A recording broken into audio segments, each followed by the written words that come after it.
now in session. The Honorable Shirley Matthews presiding. Good morning, you may be seated.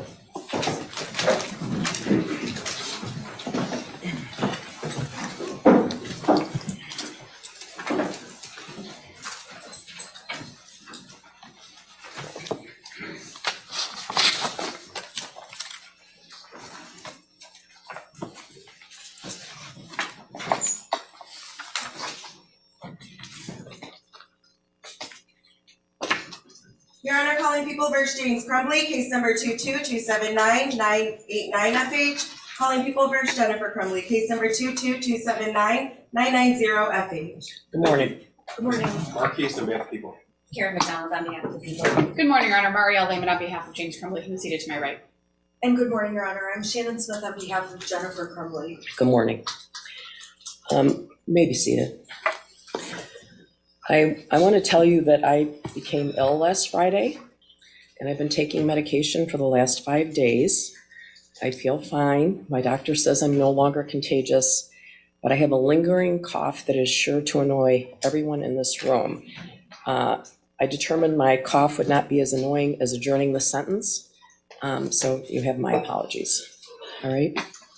I know this is an emotional day for everyone, and I want to say that I have, I want to ask first, Mr. Crumbley, can you hear?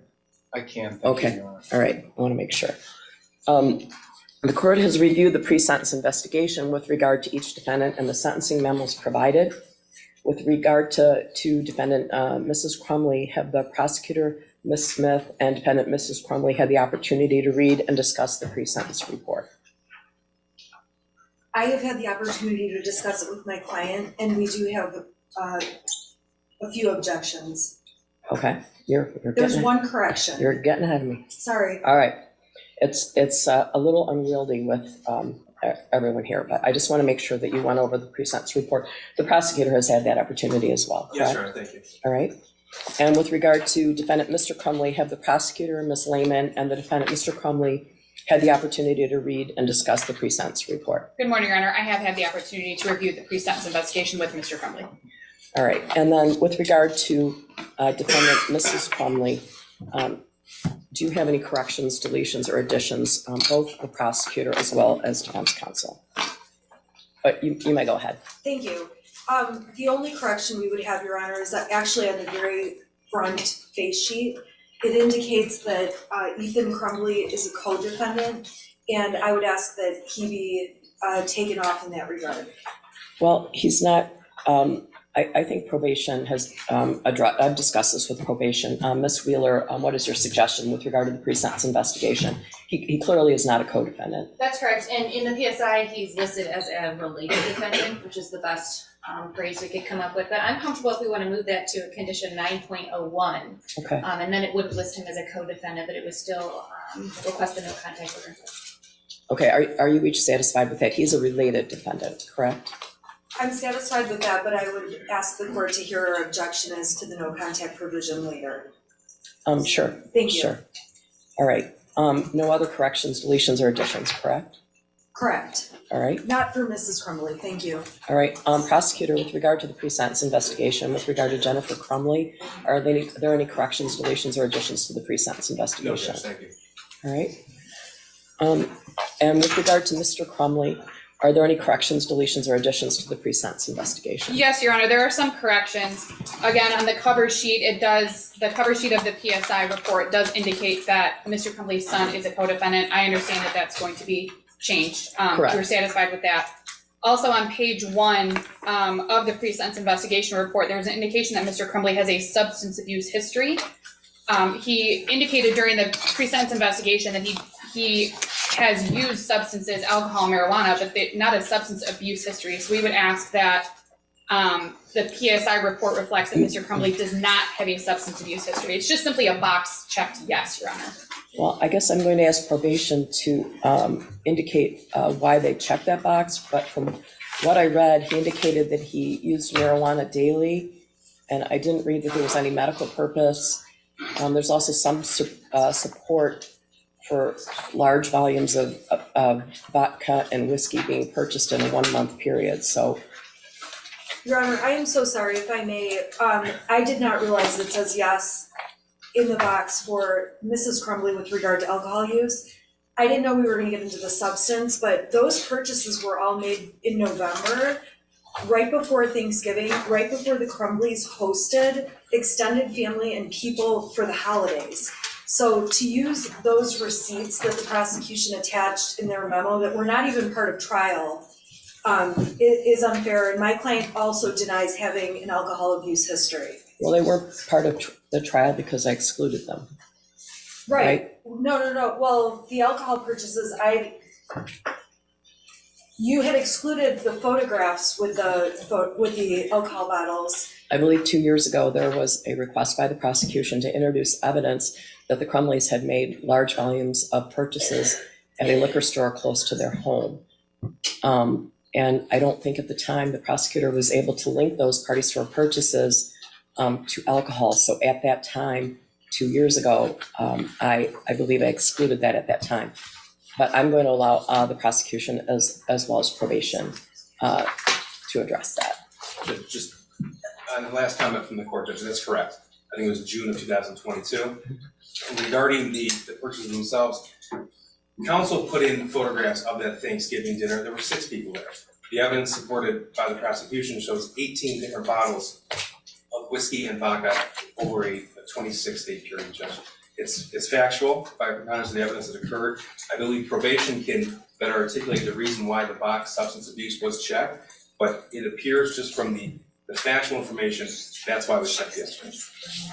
Ms. Wheeler, would you like to address that? Judge, I agree with Mr. Keast. The alcohol purchases were not put into the PSI because we were not aware of those at the time the PSI was prepared. I believe with Mr. Crumbley, he reported daily marijuana use without the use of a medical marijuana card. And in addition, Mrs. Crumbley's use is outlined in the narrative, and I think that justifies substance abuse history. Your Honor, I would object if substance abuse, any substance abuse was in high school, and there certainly is not drug abuse. So she's listed as yes for drug abuse, yes for alcohol abuse, and yes for substance abuse. We would be objecting to all 3, but the probation department hasn't even said anything with respect to Mrs. Crumbley and drug abuse. Would you agree that drug use should be stricken? Judge, it says that she first tried marijuana at ages 16 and alcohol at 19, used marijuana occasionally until 2020. Okay, well, occasionally, doesn't sound like drug abuse. Sure, Judge. I mean, for some people, I guess. So I'm going to strike drug abuse as it relates to Mrs. Crumbley, but keep substance abuse and alcohol abuse as to both in the pre-sentence investigation. All right. So what else?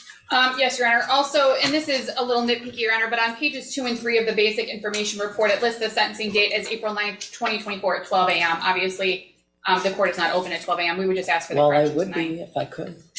I know you would, Your Honor. Yeah. All right.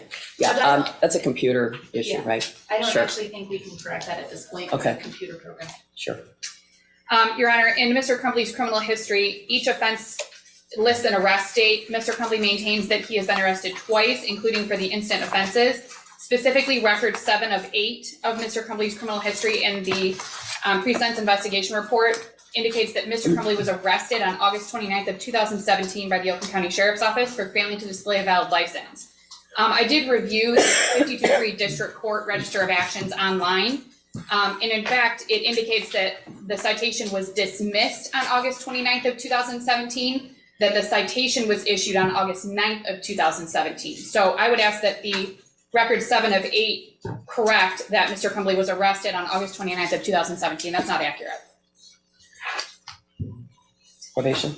Because I don't have an objection to striking that, but we do often put in district court arraignment dates under arrest date. Okay. That helps us when we score PRV 6 going forward status at time of events. But I don't have an objection to taking that. All right. So the arrest date, Ms. Lehman, is August 9th, 2017. That's what you want. When the citation was issued, Your Honor, Okay. correct. All right.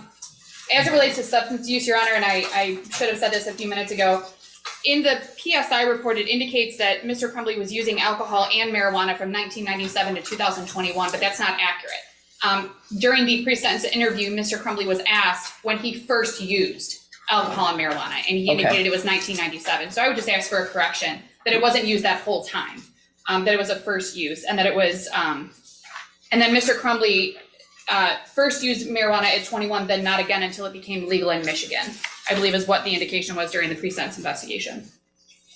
Ms. Wheeler, I believe he told you he was experiencing daily use at the time of the offense. That's correct, until the fall of 2021. It's a bit hard to explain that in the chart because it only asks for a start date and end date, but I can try to explain that a little better in the narrative. All right, I appreciate We that. would appreciate that. Thank you, Your Honor. And the last one on pages 33 and 34, there were statements alleged to have been made by Mr. Crumbley to a therapist on March 18th of 2024. I did speak with Mr. Crumbley regarding those alleged statements that were included in the pre-sentence investigation report, and he denies making the statements that he was experiencing sadness, depression, anxiety attacks, or any of the symptoms listed in the report. The interview was conducted by video. Your Honor, it was a video call, so there was significant difficulty in communicating, but I would ask that those statements be stricken as Mr. Crumbley indicates that they were not said. I have no further corrections after that, Your Honor. Ms. Wheeler, any comment on that? Judge, they are in the mental health records. I could put in a statement that Mr. Crumbley disputes this in the narrative and then explain that there were issues with communication during the video visit. Are you satisfied with that? I'm sorry, Your Honor. Are you satisfied with Ms. Wheeler's suggestion? I didn't hear the whole thing. I'm sorry, Mr. Crumbley was asking me a Well, it's question. probably because I was coughing. Go ahead. They are in the mental health records, but I could put a statement in there that Mr. Crumbley disputes this at the time of sentencing and then put in the explanation. That would be great, thank you. Prosecutor, any comment? No doubt. All right, so there are no other corrections, deletions, or additions, is that correct? Correct, Your Honor. There are a number of objections. I believe Ms. Smith also has some, but corrections, additions, deletions, that's it, Your Honor. All right.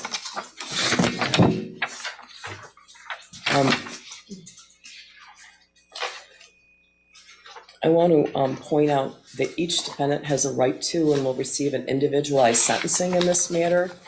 I want to confirm, because the victims impacted are the same, the court felt it would be in the best interest of the victims, the defendants, and also judicially efficient to hear all of the victim impact statements at the same time.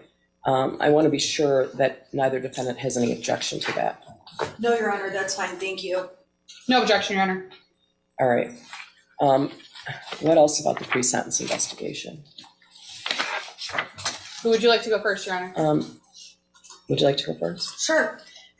Your Honor, we would object to the narrative summary as written by probation and also the agent's description of offense. It's very obvious that probation did not sit through trial and hear all of the evidence that came out at trial. For sure.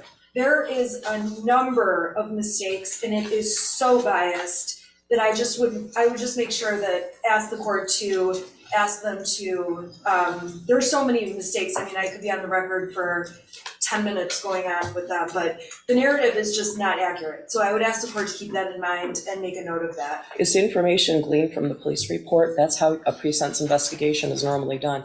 I don't think anyone here, to my knowledge, has a copy of the transcript of either trial. My understanding is ordering that is about $35,000, right? Yeah. I don't think anyone, the probation, of course, has not seen a trial transcript, and in any sentencing, they haven't seen a trial transcript.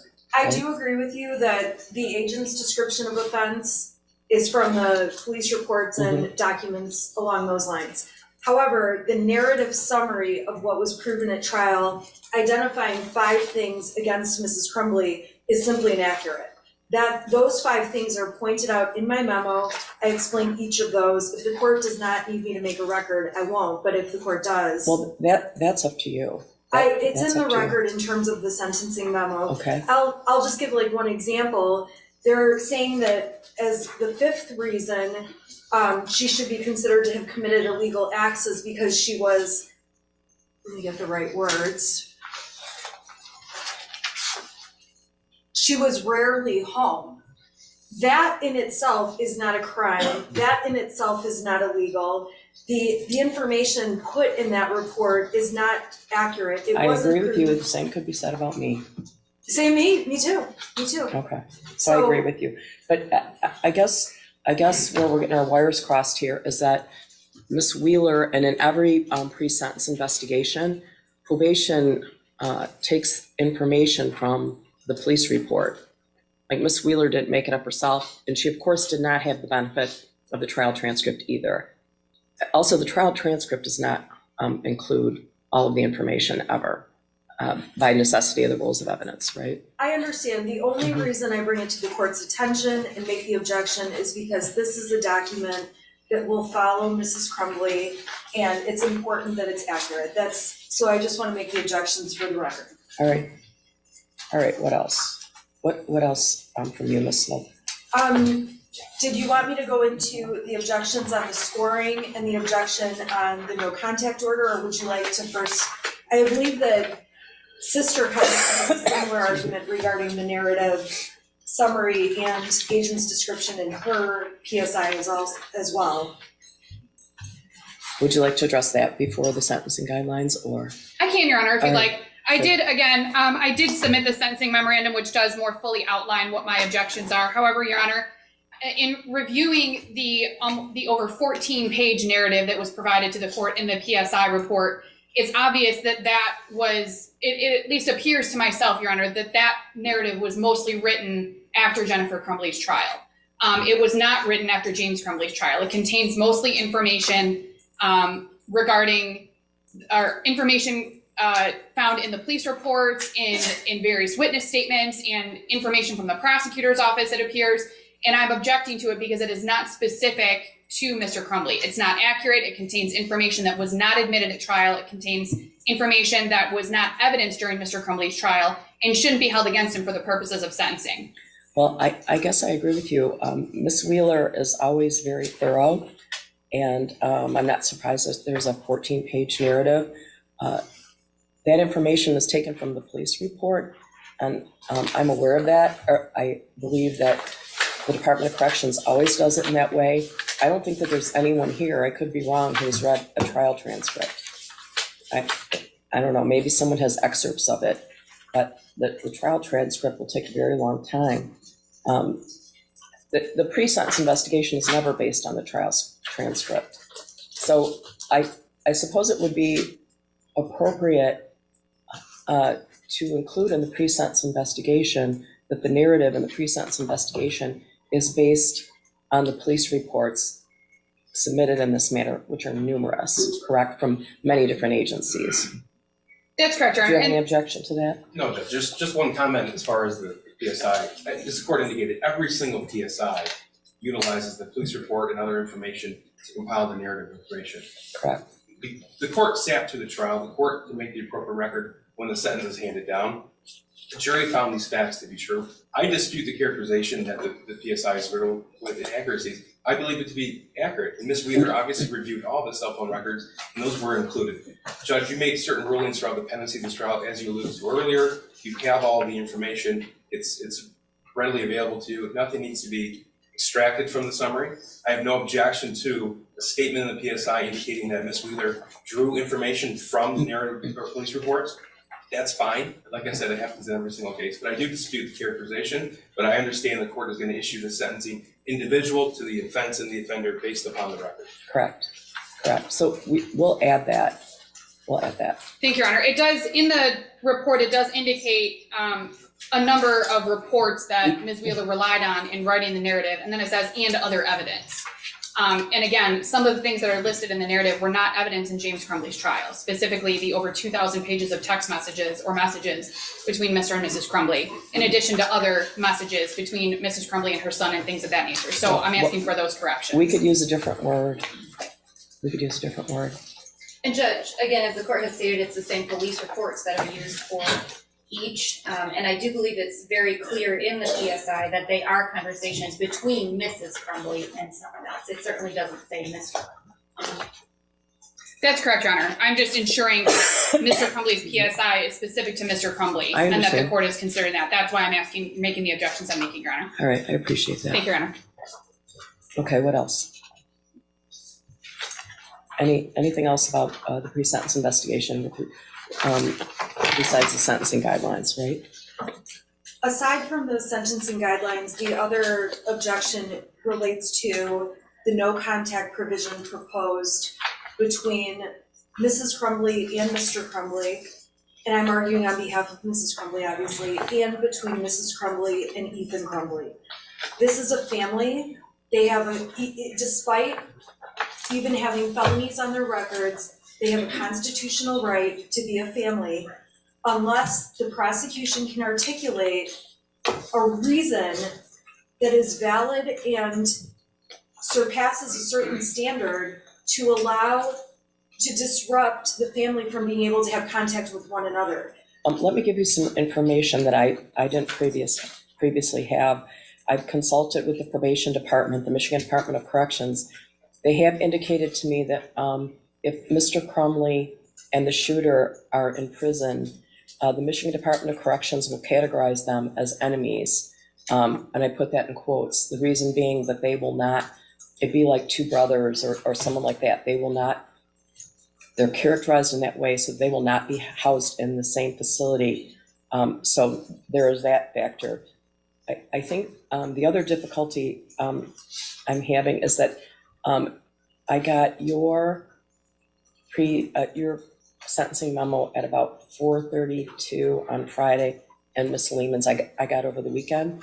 So the prosecutor didn't have a chance to respond to that. So I'm not clear if there's, I guess I'm going to ask if there's any objection, or if you'd like to file something supplementally. I honestly never faced this issue. So I don't know. I can just respond, my own response, Judge, is that we're asking that these defendants be treated like any other defendant Okay. in the Michigan Department of Corrections. All right. And it's my information that because they are co-defendants, the no contact will be in place, and because the shooter is a related defendant, no contact will be continued. Again, Okay, you just mentioned two different issues. Because they're co-defendant, they're a man and a woman anyway, right? So they would, if they go to the Michigan Department of Corrections, they would not be in the same facility. Correct. Co-defendants are traditionally not housed together. There's that issue. She's asking about a no contact order between Mr. and Mrs. and the shooter. So I don't know what your position is on that, or if you have any legal authority to support your position. If you want to respond to it later, I have frankly never faced this issue. So. Well, yeah, that's probably true, Judge, and as the court indicated, this was objection was made recently.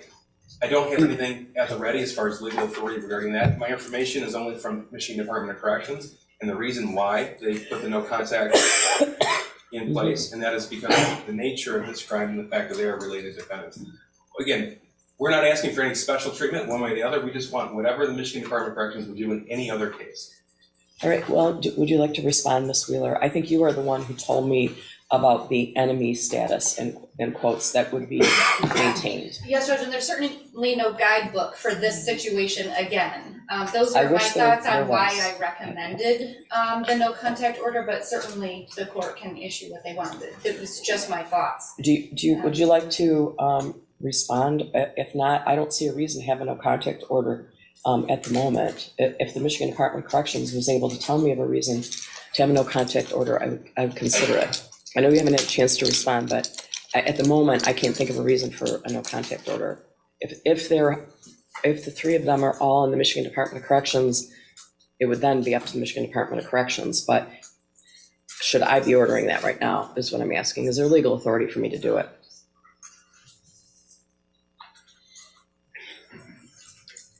The options are lifting the no contact order or allowing you to research further. We just don't want the sentencing to be judged, Judge. Me neither. I'm not adjourning the sentencing. In that case, Judge, could the court hold this in abeyance so we can respond? Yes. That would be, Yes. that would be my preference. All right, I'm going to do that, all right? Because I didn't really have a chance to respond to that. Just the issue of whether or not the three of them would have no contact via, I think if all three of them were in the Michigan Department of Corrections, or if one of them was somewhere else at some given time, is there allowed to be contact either by letter or phone or visit? That's what you're asking about. Yes, that's what we're Okay. asking about. All right. But we, obviously, if Michigan Department of Corrections is overseeing or if they're in a facility, there's rules they have to follow, and if this court doesn't order all of the rules that have to be followed. Oh, I agree. So- That's up to the Michigan Department of Corrections. So Correct. the court obviously will give the prosecution time to file a supplemental response. We filed our response rather quickly because we were given the PSI last week. We were given the prosecutor's memo on Wednesday. And I mean, obviously I got mine to the court late Friday, but there wasn't much time. I would also like an opportunity to either respond to their argument or to be able to brief the issue first, if the court would like, because it's my objection, more fully than I have been able to in here. You may. Okay. It's not something I've dealt with Okay. recently. I guess so. I'm just asking what time frame the court would like, or How long would the prosecution like to respond? A week's fine, Judge. Okay, so you are going to file something by April 16th, and then how would you like till the 23rd of April to respond? that would be great, thank you. I mean, they might do some research and find out there's no basis for it. I don't know. And Judge, I will look further into that and also provide the information. All right, thank you. Thank you. Judge, I'll communicate with the court, defense counsel information. Thank you. Your Honor, just for the record, I'm just placing my objection to the no contact order for the reasons stated in my sentencing memorandum. I will also file a reply brief on the 23rd. All right, thank you. All right, what else?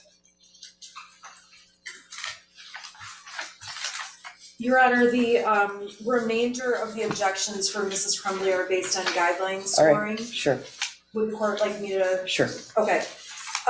Your Honor, Mrs. Crumbley is objecting to the scoring of offense variables 7, 9, and 13, all based largely on the same reasoning. And so those offense variables are scored the way they are proposed by Michigan Department of Corrections based on the number of deaths that resulted and based on the number of persons injured. And the problem with it is that Mrs. Crumbley was found guilty of completing an act of gross negligence or failing to adhere to a legal duty.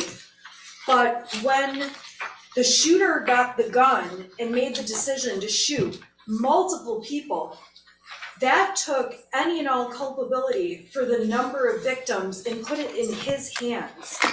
So the shooter, if he had gone out and shot one person, which if it's reasonably foreseeable he would hurt anyone, okay, one person might be reasonably foreseeable, the guidelines would be scored far differently. And just as a matter of course, the guidelines don't take into account a situation like this, much of the law in this case has been novel and new. So we would ask the court to score those guidelines at 0 points because— Can you be specific about which, we need to take each guideline individually. It's important for the record, all right? Sure, okay, so prior record variable 7 gets scored when there are 2 or more offenses that the defendant is convicted on. Mm-hmm. And the objection in this case is that the conviction is based on there being 4 deaths. The conviction is not based on Mrs. Crumbley committing 4 acts of gross negligence. And this is a case where we have an intervening factor. We have an adult who was charged as an adult, sentenced as an adult to life without parole, who took everything out of Mrs. Crumbley's hands and made decisions himself. So to charge Mrs. Crumbley, hold it against her that there are 4 deaths, that part of it was not reasonably foreseeable to Mrs. Crumbley. Didn't the jury disagree with that? No, the jury found that the jury did not find 4 different ways to say that there was gross negligence. The scoring is based on the number of deaths. At the end of the day, the shooter could have gone and shot 1 person or 4 people or 100 people. The problem is that even if it's foreseeable that something was going to happen, when the shooter intervened and made the decision what he was going to do as an adult that was convicted and held accountable for each of those 4 deaths and everyone injured, it came out of control from Mrs. Crumbley. So we object to the scoring that she committed 4 offenses. I agree with you, the jury entered 4 convictions, but the basis of it was 4 deaths. And it's not 4 acts by Mrs. Crumbley. This is a very unusual case. Well, if there were specifically 4 deaths intended, she would be charged with homicide, right? Isn't that true? That would be true. But as with involuntary manslaughter, so if a person drives a car and ends up killing 6 people, there could be 6 counts, okay? But this situation is distinguishable because we have a different person who comes in as an adult, makes decisions, and takes any of what could be possible out of Mrs. Crumbley's hands. Okay, he wasn't an adult, he was charged as an adult. Isn't there a difference? Well, yeah, you're right. I'm saying though, he was charged as an adult, he was held accountable for those crimes. He made the decision on how many people to shoot. He went in and made intentional choices. My point is just that Mr. Crumbley and Mrs. Crumbley, and I apologize because I'm arguing for Mrs. Crumbley, but sometimes I'll mention both. The decision on the impact of this case was absolutely not in their control. It was not foreseeable. And that's the basis of the objection. Even if we respect the jury's verdict, they found that gross negligence took place. We respect that. That's fine. We get that. But at the end of the day, Mrs. Crumbley shouldn't be sentenced as if she controlled the fact that 4 people were murdered, or if the shooter had shot 100 people. That's the objection, and this is a unique issue. It's a unique issue in that there is not case law, and it's going to be a matter of first impression. Ms. Lehman, do you want to weigh in on this PRB 7? I would, Your Honor. I also am objecting to the scoring at 20 points. I do believe that the proper score is for 0 for reasons similar to those that Ms. Smith stated. This is not a case where there were 4 separate grossly negligent acts alleged. It was one grossly negligent act. And quite frankly, we don't have the jury here to ask them what they found or if they found that there were multiple grossly negligent acts. There were 4 counts for the 4 deaths of the students. And Your Honor, I understand that having these conversations, I'm not trying to be callous to anyone, Your Honor. I know. But the 4 counts were for the 4 deaths that occurred, not for 4 separate criminal acts on behalf of James Crumbley. I understand what the jury's verdict was. I understand that, Your Honor. However, it's not as though a similar situation, Your Honor, would be speeding through 4 different stop signs and causing 4 different motor vehicle accidents resulting in death. That would be something similar to a concurrent or a subsequent felony conviction. In this case, it is arguably one grossly negligent act that resulted in 4 deaths. And obviously also multiple injuries and other issues as well, Your Honor. But my position is that this should not be scored at, PRB 7 should not be scored at 20 points because it is one act, not multiple acts. And I don't believe that the sentencing guidelines properly consider the facts of this case. Again, we've never seen a case like this before, and I don't believe that the sentencing guidelines properly consider the facts of this case, Mr. Crumbley's case, or even Mrs. Crumbley's case, to adequately score PRB 7, and I believe it should be scored at 0. I'm going to ask both the prosecutor and probation if you'd like to respond. Thank you, Judge. There is 0 support for counsel's argument that PRB 7 should be scored at 0. The case law is clear, the statute is clear. There were 4 separate homicide counts. 4 children were murdered November 30th, 2021. Because of that, each defendant was charged and then convicted of a homicide count, involuntary manslaughter, each with its own elements, Judge. We've argued back and forth about was this homicide or was it not. This is why the court issued the rulings the way the court did regarding the video and other evidence regarding photographs of what happened inside the school. The statute is extremely clear. 4 separate counts. They don't get to have a scoring of 0 as if 3 children weren't killed, Judge. It is clear what the law is. It has to be scored at 20 points. Anything further from probation? No, Judge. All right, well, I have reviewed this thoroughly, the sentencing memos that you have submitted, as well as the pre-sentence investigation, the statute and the case law, and I believe PRB 7 is scored correctly with regard to both defendants. Your Honor, the next objection that Mrs. Crumbley raises is on offense variable 9, which is the number of victims. This analysis is the same as the arguments I just made on prior record variable 7. When the shooter came in and made the decision on the number of victims, it became not a reasonably foreseeable conclusion that he would do what he did. And that is why scoring that at 100 points for multiple deaths, these guidelines don't take into account this very unique situation where a person, again, charged and convicted and sentenced as an adult, made that decision. And it violates due process and all of Mrs. Crumbley's constitutional rights to hold it against her that her son shot multiple people versus just one. So we would ask that that offense variable be scored at 0 points. Ms. Lehman, do you want to weigh in now, or? Yeah. I can, Your Honor, and that way the prosecution can respond once, Your Honor. All right, go ahead. OV6, again, it scored at 10 points. Are we talking about OV6 or OV9? I'm on OV6. Oh, wait. You said OV9 number of victims. I'm sorry. Wait. I can do OV9, Your Honor, if you'd like, and then go back to OV6. I went to OV9. I can do OV9, Your Honor. Okay, go ahead. OV9, similar arguments to PRV7, Your Honor. It was not Mr. Crumbley who pulled the trigger on the firearm that killed the 4 students, Your Honor.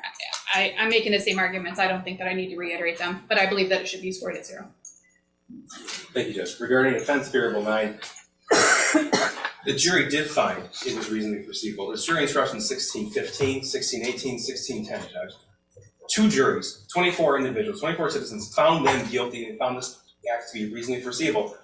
Had they not, they couldn't have been found guilty. That's the law. Now, again, there is no justification for scoring at 0. They are homicide offenses. Each is a separate count. The statute is clear. The case law is clear. We provided supporting information and documentation in our sentencing memorandum. The scoring has to be 100 points. Anything, Ms. Wheeler, in addition? No, Judge, thank you. All right, well, I agree. I've spent, even before receiving any of your sentencing memos, I spent an incredible amount of time going through all the guidelines, and I believe that OV9 is scored correctly to pursuant to the pre-sentence investigation, the statute, as well as the case law in this matter. All right. Your Honor, Mrs. Crumbley's next objection is to offense variable 6, which is the offender's intent to kill or injure another individual. We would object to the scoring of this variable because Mrs. Crumbley did not have intent to kill or injure another individual, even if she was grossly negligent and obviously found guilty of gross negligence. That does not mean she intended to kill or injure another individual. We know who intended to kill or injure another individual, and that's the shooter. He was held responsible, he was charged, he pled, he was held responsible, and we would object to the scoring of OV6. Okay, OV6 says, or there was gross negligence amounting to an unreasonable disregard for life, right? Or. I agree with you, but the problem is that, again, these sentencing guidelines don't take into account another person coming in and making those decisions. So that's the problem, and that's what makes all of these guidelines not exactly fit with the circumstances of this case. You know, did you guys read, I sent you a case named Alberts. Did you read that case? I thought that was interesting. 258 Mishaft 578. I thought that was telling. There was a number of victims in this apartment, and someone who was a fire starter, a known fire starter, injured all kinds of people there. And I think that had more to do with OV3, but I thought that was a telling case. Ms. Lehman? The difference, Your Honor, in that case, though, is that there wasn't somebody who was charged as an adult that intervened and made the choice to hurt everyone in that apartment building. That's the difference in this case, is that Mr. and Mrs. Crumbley did what they did or didn't do, but when their son came in and made decisions, again, it took it out of their hands. And if he had made the decision to do something different with that weapon, we wouldn't be here with that scoring. That's the difference. I don't think they were charged based on what he did with that weapon. They were charged on with everything they did and didn't do up to the time that he used that weapon, right? What he did from the moment he started shooting is not really the crux.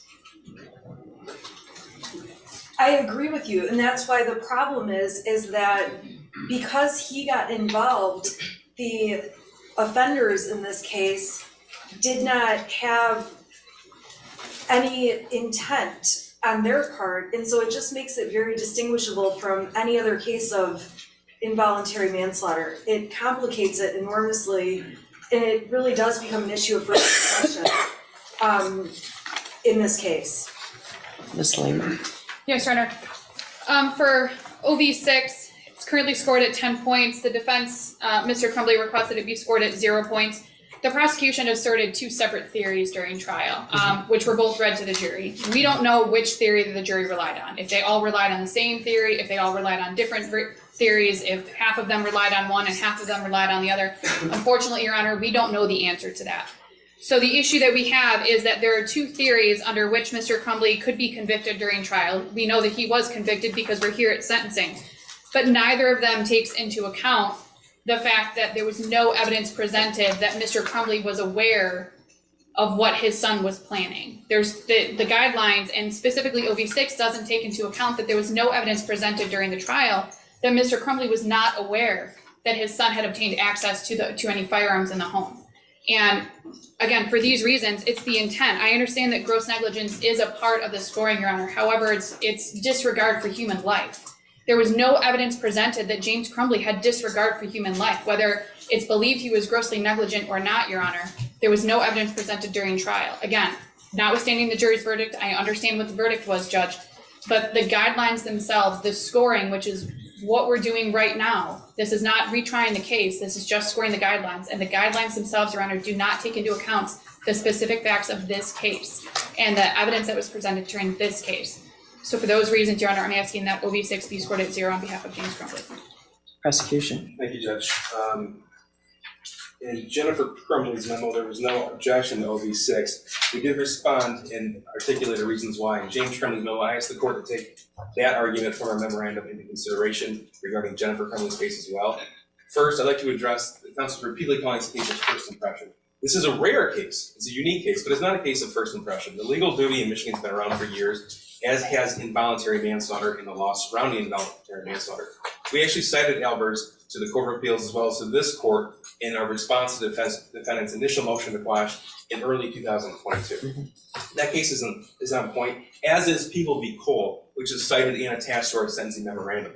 The jury instruction is clear, 1618 and 1615, Judge. OV6, 10 points are scored when there was gross negligence amounting to an unreasonable disregard for life. Compare that to our jury instructions in the case in People v. Cole, where the Court of Appeals specifically said, acting in a grossly negligent manner where it was apparent that serious injury could result implies that defendant Cole was acting with an unreasonable disregard for life. OV6 should be scored at 10 points. Anything additional confirmation? No, thank you, Judge. I believe OV6 is correctly scored. Your Honor, Mrs. Crumbley's next objection, and again, this is along the same analysis as the prior objections, is to offense variable 13, the continuing pattern of criminal behavior. This case is scored based on there being 4 resulting murders and multiple injuries in this case. And again, this factor was ripped out of the hands of Mrs. Crumbley when the shooter decided to make a continuing pattern of behavior and resulted in multiple harms and murders. Mrs. Crumbley did not exhibit a continuing pattern of criminal behavior. There were not 4 for multiple counts of gross negligence, and therefore we would just object to being scored at all. Ms. Lehman? Yes, Your Honor. For OV13 for Mr. Crumbley, a single felonious act cannot constitute a pattern. People versus Carl, 322 Mishap 690, is a Court of Appeals case which indicated that a defendant's multiple convictions for reckless driving causing death or serious impairment arose from his single act of driving recklessly. He had passengers who were injured. There was at least one death that occurred. The Court of Appeals found that it was error to score OV13, even though the driver of the car, who was the defendant, struck and killed someone, and passengers in the defendant's car were seriously injured. So, Your Honor, this would be something similar. This is arguably one act that resulted in 4 deaths. This is not 4 separate acts. Going back to my discussion, and I believe PRV 7, Your Honor, running 4 different stop signs. Those are 4 separate and distinct acts resulting in injuries or deaths. In this case, we don't have that. It is arguably one grossly negligent act that resulted in 4 deaths. And Your Honor, I'm not in any way trying to minimize that those students were killed, Your Honor. But in scoring the points, it's currently scored at 25 points for the 4 deaths and not 4 separate acts. Those 4 separate acts were committed by Mr. Crumbley's son, based on, according to the jury, his one act of gross negligence. And again, we don't know what act the jury relied on. We don't know if they believed that there were multiple. We don't know, quite frankly, Your Honor. But there aren't 4 distinct acts, 4 separate acts of gross negligence that resulted in each of the 4 deaths of the students. So again, Your Honor, for these reasons and the reasons that I stated in my memorandum, and I do cite additional case law for the court, I believe that OV13 should be scored at 25 points on behalf of James Crumbley. Well, I did read the I'm sorry, 0 points, Your Honor. I did read the case law in your briefs, but I think there's some more recent case law provided by the prosecution in their brief. I don't know if it's Herman or Gibbs. Do you want to respond? Yes, Judge, briefly, thank you. First of all, OV13 does permit the court to score 25 points when the incident occurred on one day. There was substantial evidence presented to the jury to show this was not one isolated act. Gross negligence occurred over a period of time. There was absolutely a pattern of gross negligence that culminated in the shooting on November the 30th, 2021. Just off the top of my head, buying the gun, not locking the firearm up, not taking him home when asked, not asking him about the gun on November the 30th, not reacting in a variety of different ways when shown that math worksheet November 30th. There wasn't one single act of gross negligence. It occurred over a continuum. We presented evidence in the Jennifer Crumbley case from March 2021 till December of 2021.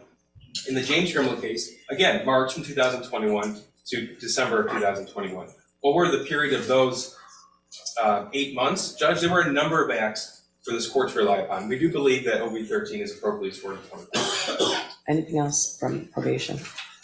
Again, I have reviewed all the PRVs and OVs and the case law and the statute, and I believe it's correctly scored. Your Honor, the next objection Mrs. Crumbley has is to offense variable 19. This is a different type of argument than the prior argument, so I just want to let the court know. This offense variable is to be scored when a defendant interferes with or attempts to interfere with the administration of justice. And the reason this was scored against Mrs. Crumbley is because of the claim that she tried to run and tried to avoid arrest. On the night before charges were issued, I texted Miss McDonald directly, which I attached to my memo, and said, And Judge, I know it's argument, Judge, but we've been over this before a number of times. And the court's, a charged felon doesn't get to text somebody. We've had this discussion. And the court has already indicated that, Judge. I ask we move on. I'm gonna let her make her argument, but we've had this discussion before. Law enforcement does not have to ask for permission to arrest someone. If I have an outstanding warrant, one of these deputies could come up to this bench right now and cuff me. I understand that, but what the prosecution has done is put together a false narrative that's been repeated by the media over and over and over, and it's been repeated in court. Miss McDonald is the one who said they were in an industrial building. She's the one who used the word abandoned. It was a warehouse, a non-retail place that was closed at night. It was not a warehouse. It was a building that had businesses in it. It was a non-retail building. No, there are retail businesses in there, and there are businesses in there that are not retail businesses. Either way, it was not an abandoned warehouse. Okay. Okay, and then the prosecution argued and put on the I record. guess it's hard for me to understand why it matters whether it was abandoned or not. Okay, because the narrative the media has played over and over and over repeats inaccurate information. And I can't control the media, trust me. I understand. However, the prosecution also stated falsely and knowingly falsely, based on the fact they had a video of when Mrs. Crumbley and Mr. Crumbley were found. The prosecution claimed they were crouched near a mattress, which is just not true. They were laying on mattress. Right. At the time, though, they made it sound like they're crouching and hiding, and the media reported that over and over and over, and that has been a major problem throughout this case, and why I asked this court for a gag order. And we were thankful for the gag order. It did eliminate some more of the narrative coming out. But the prosecution very successfully painted this picture of people on the run. Meanwhile, Ms. Lehman and I can't do anything more to get our clients turned in. We are desperately calling the prosecutor's office, filing appearances with the court, making arrangements. Our clients are being threatened so badly, they are terrified to just go walk into a jail where everyone is looking for them in Michigan. We plan to be with them as their attorneys, and it's complete garbage that the prosecution has been able to carry this narrative out through trial. And that's why I did attach my text messages to Ms. McDonald letting her know. All she had to do was say, I am charging. She did not let me know. She does not have to do that. It's a professional courtesy that most prosecutors do. It just is. Not in a case like this. Evidently. Ms. Lehman? Because, well, there's different arguments for each defendant. That's correct, Your Honor. They are different arguments. Okay. So I just want to address this briefly, Judge. First of all, this court may recall the text messages that the court allowed to be admitted in the Jennifer Crumbley case. At 11:16 p.m. That's correct, Judge. Text message between Shannon Smith and the defendant. Mm-hmm. We're hiding out. We may have been found. And then the response was, oh shit. Object, I object. That's not That's what it was. admissible that evidence. Right, but that was not texted by Mrs. Crumbley. Okay, well. She was already asleep. Okay, here's the problem with that. Because the evidence has shown, both of the defendant's sentencing memos address the arrest in Detroit. You've suggested on numerous occasions that the prosecutor was required to make arrangements with one or both of the defendants to turn themselves in. I know that in circumstances where someone is charged with a retail fraud, something like that, you might get a come-in letter. They're not required to do it. Do we all want things to happen the nice way? Sure, but it's not true. Law enforcement is not required to ask permission to arrest people. The fact of the matter is the charges were announced at noon. They knew about the charges. You knew about the charges, right? Not until after the press conference. At noon. And then we Okay, were trying to it's make my dime. arrangements. It's my dime. Sorry. They do not have to make arrangements with you. I know that's the nice way. That's the safe way. The fugitive apprehension team was in contact with you. The defendants were aware and did not turn themselves in. They went to a non-retail establishment in Detroit and hunkered down. It's unclear to this court, to this day, whether they intended to flee the state. But the fact remains that they brought the circus to the city of Detroit. They did. There's also been testimony by Mrs. Crumbley and an allegation by Mr. Crumbley in the sentencing memo that the defendants were not avoiding detection in that building. That allegation flies in the face of the testimony at each of the trials. We had testimony from Luke Kirkley. He testified that he made eye contact with Mr. Crumbley in the parking lot. He went back into the building.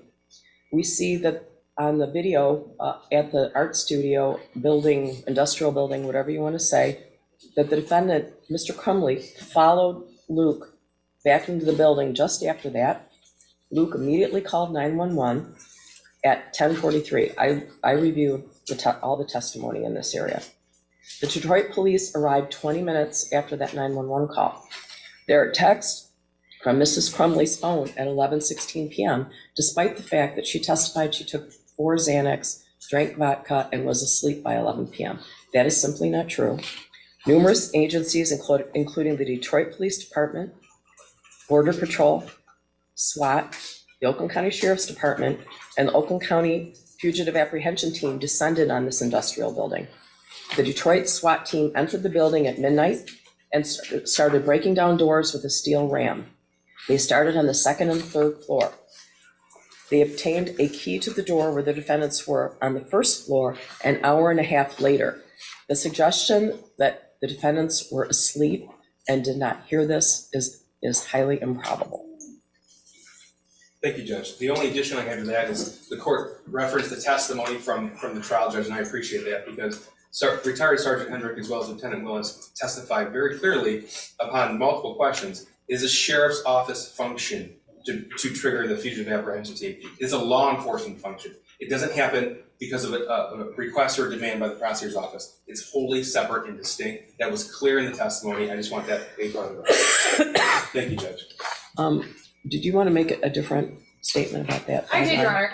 Mm-hmm. And it's because I don't believe that Mr. Crumbley was assessed 15 points for OV-19 for the same reason as Mrs. Crumbley was. Mr. Crumbley was assessed 15 points for, it says in the guidelines, the offender used the force or the threat of force against another person or the property of another person to interfere with, attempt to interfere with, or that results in the interference with the administration of justice or the rendering of emergency services. Your Honor, I read that scoring to be scored because of the claims made by Ms. McDonald's office that Mr. Crumbley has made threats and threats of physical harm to Ms. McDonald over the phone at the jail. Your Honor, I'm disputing, and I have disputed, I did it during the trial when this was originally raised, and I've done it since then, that Mr. Crumbley has ever made a physical threat against Prosecutor McDonald. He has vented, he has been angry. He has been angry for the reasons that I cited in my sentencing memorandum, but he has never threatened to physically harm Ms. McDonald. He has never said that if you continue with this prosecution, I'm going to hurt you. He has never said, if you don't stop this right now, I'm coming after you. Instead, as I indicated in my sentencing memorandum, the statements made by Mr. Crumbley, although there has been some language that may not be very respectful, that may be angry out of frustration for being incarcerated and on lockdown for 23 hours a day for the last 2.5 years, for something that Mr. Crumbley and I maintain that he did not do illegally or wrong.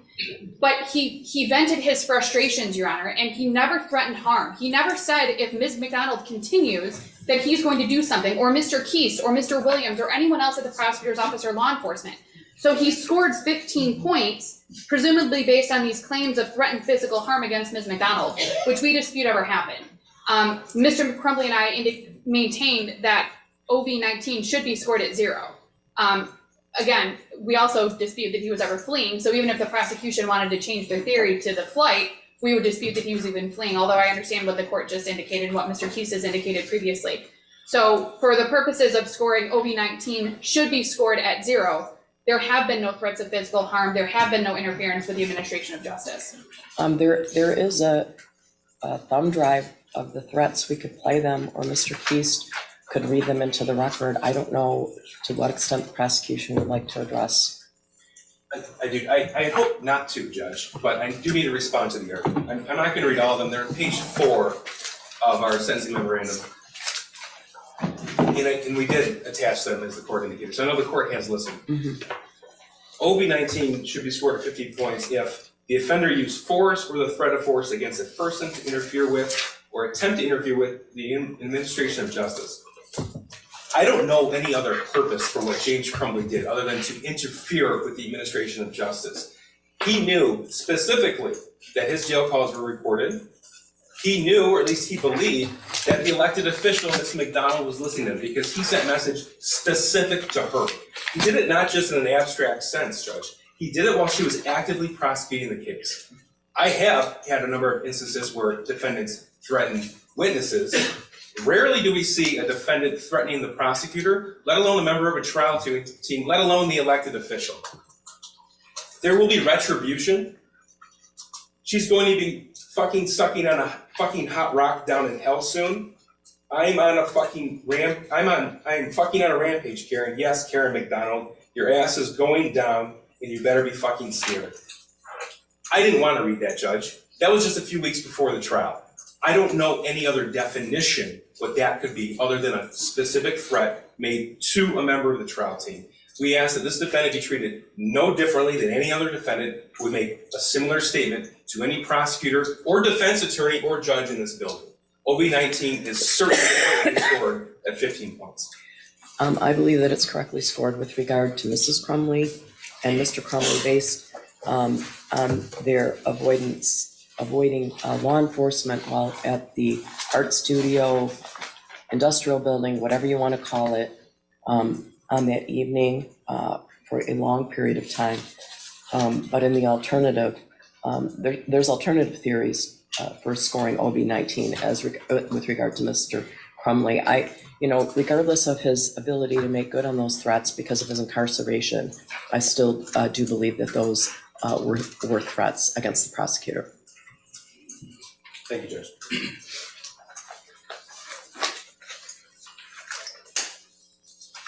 Your Honor, Mrs. Crumbley has no further objections to the scoring at this time. Ms. Lehman. Mr. Crumbley has no additional objections to the scoring, Your Honor. All right. All right.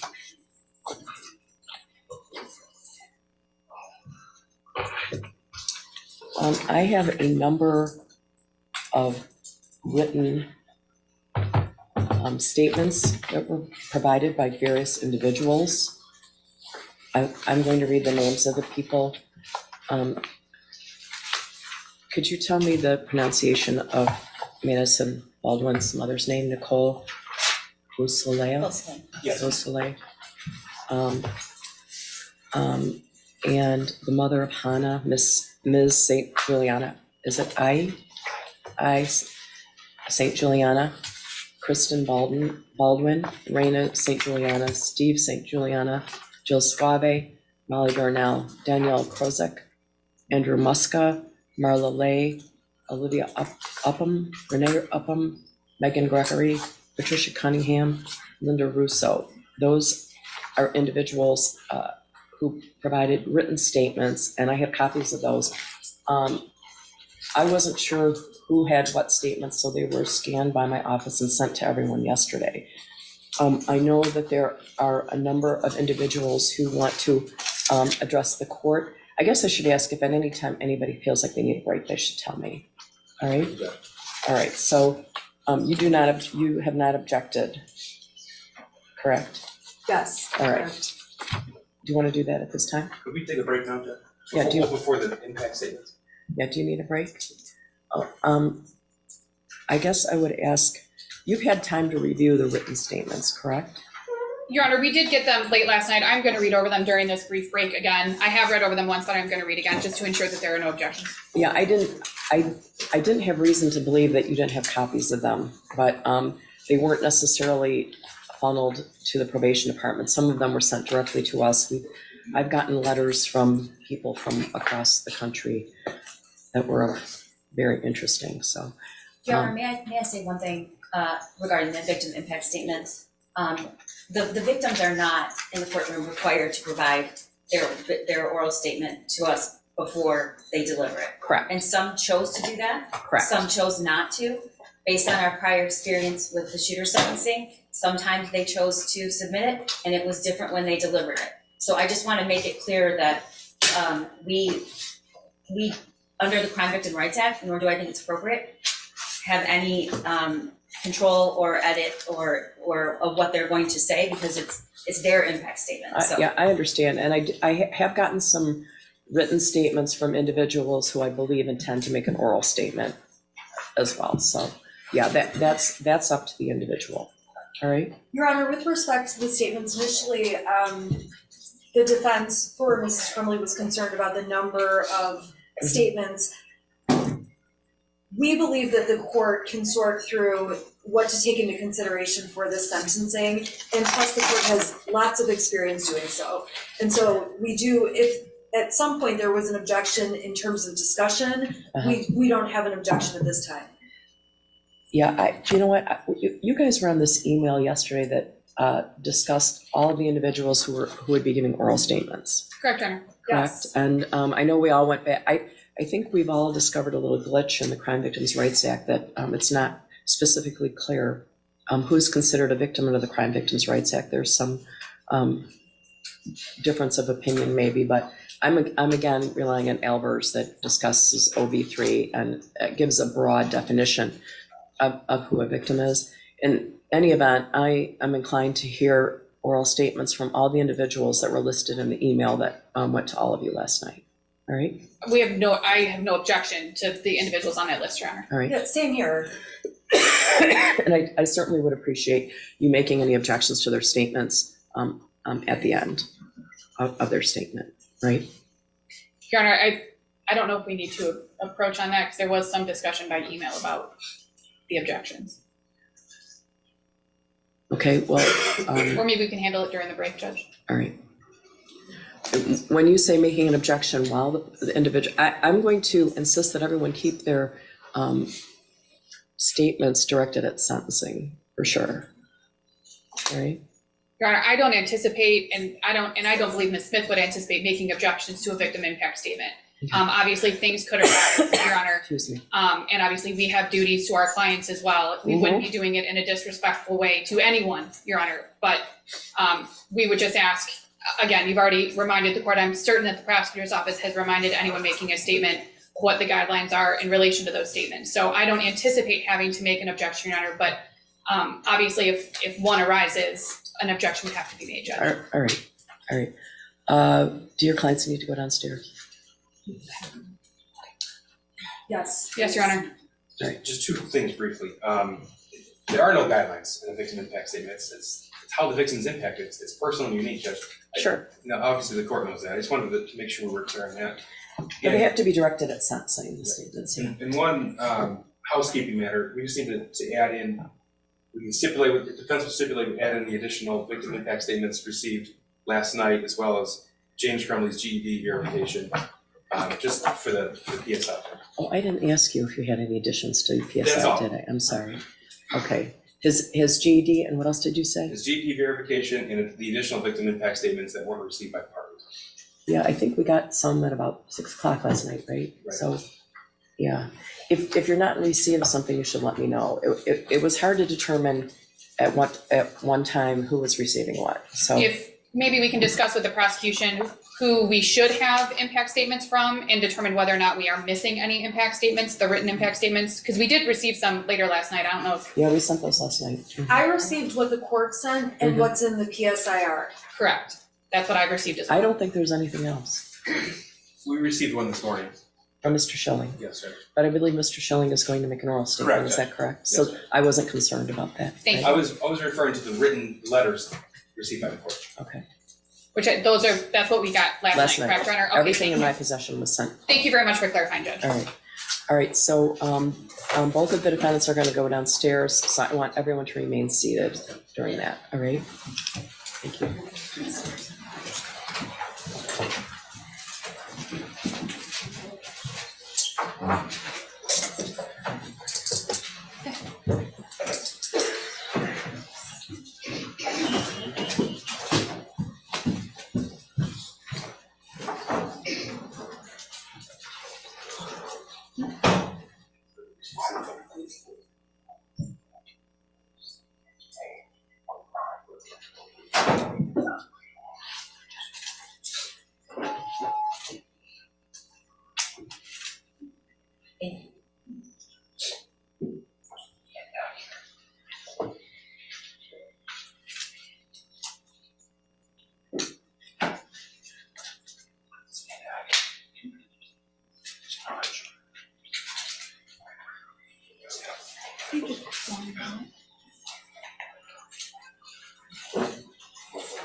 Lily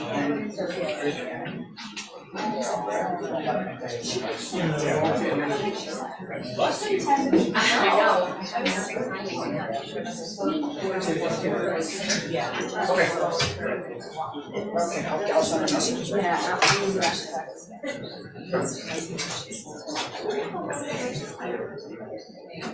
I didn't hear how long it's gonna be.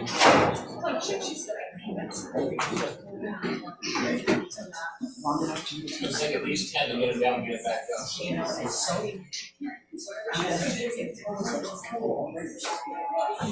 Yeah, so I was wondering, we gotta hold those doors.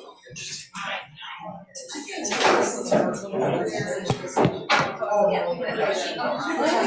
yeah. I wish we could have kept the jury on it.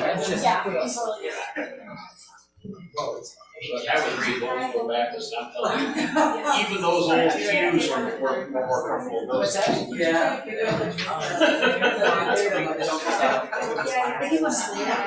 Haircuts Yeah, I'll say it here.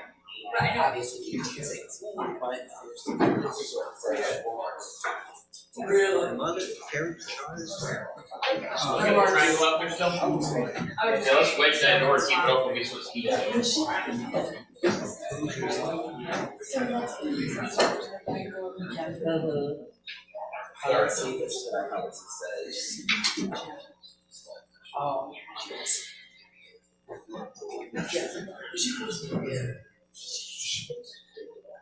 Right. I did not Right. I think they're all. Well, yeah. She looked at it and then she's crazy. You picked. She was thinking. Okay. So that's my brother-in-law says we went over to the house. Either one of them. Oh, yeah. Okay, thank you. I told him back at the station.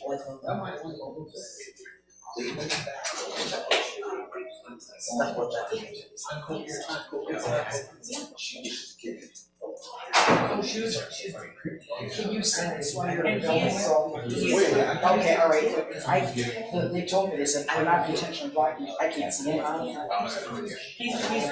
I'll send her. Well, because he goes, he's been down that road. Because he also, and it's. You're looking for the restaurant? Yeah. I'm gonna make a suggestion, they don't have to this right here, and no one knows about it. Oh, good to know. It's immediately outside. Of the. 18 miles of nothing. 15 feet. I was out here thinking 6 feet. That's right, like, go.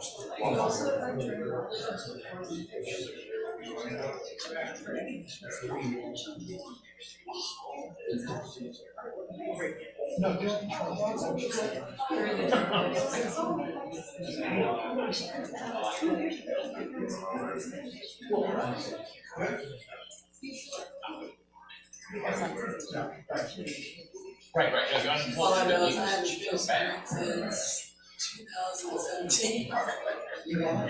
Finished, yeah. Always fell asleep. Or I just, just do that big drink. I used to not shut up and come About 12. Yeah, like 12 to 15. Yeah. That's not confusion forms. That's consented.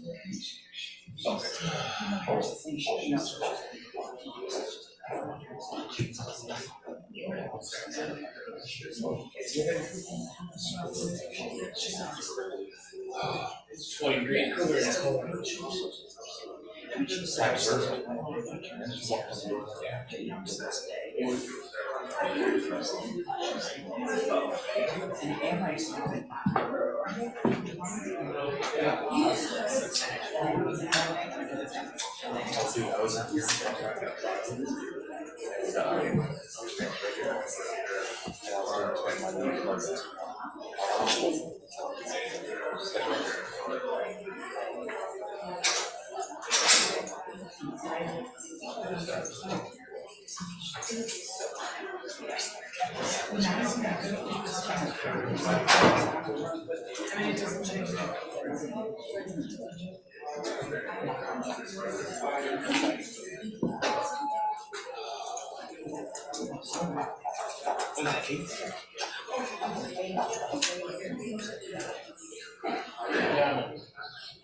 Yeah, and that's just.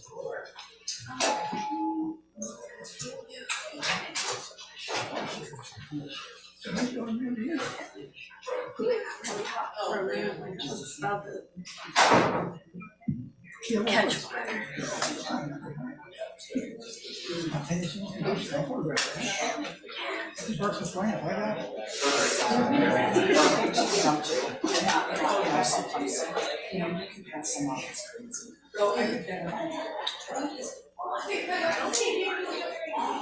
Yeah, I cry when I do the competitions, and do or answer space, so I would definitely. The best thing to say like, I can't do this. I'd be like in tears. No matter what story you're writing, you're still gonna comment just because you don't have any more. I swear. I turned it into a fun volume. And I'm like, the story has nothing to do with it. It always goes back. It always goes back, like it says. It doesn't matter what. Because no matter what. And I'm sure the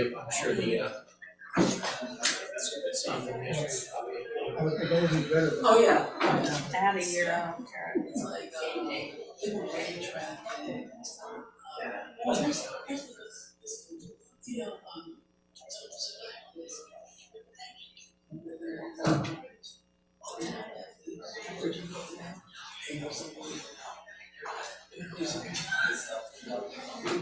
My brother sent me a video from Texas yesterday. 2 hours before the eclipse, they filled up the medians of the freeway, and then like 5 minutes before the eclipse, they just started parking in the lane of the freeway and getting out of their cars. why? They got the car going to explode? No, it just, the medians were full, and then they just need more room to park, so they just started parking in the lane. Oh, so they're just gonna watch it from. Yeah, from the middle of the freeway. Yeah, you saw me, they're stretching the freeway, they're just completely parked solid. Yeah, the next one, the next, lieutenant retired, I'll go. Hopefully we'll have self-driving cars by then. And that's not the travelers. When they were.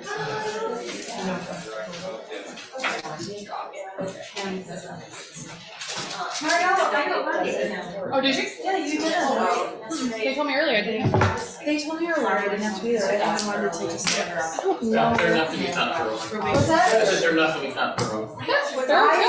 I don't mind being. I have no issue with thorough. That's the least. No, it sounds like they're gonna be. Did we object? To what? Movie 9 under my girl. I objected to it, and you jumped. Okay, I think we got I did you get it? Yeah. It's like, Yeah. I heard that I didn't use this for girl. I don't want to.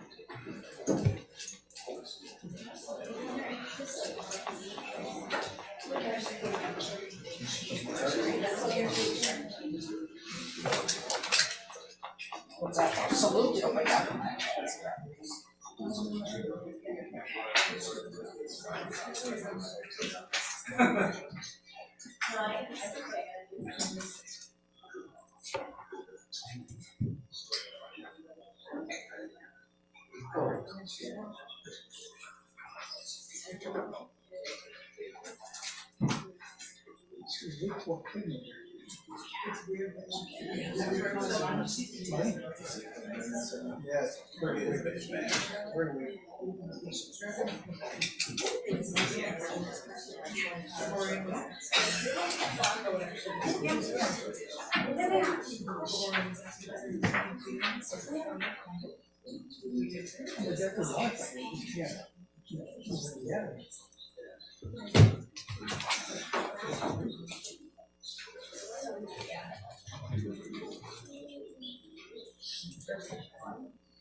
That's right. Yeah.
Unfortunately, you stared at the back.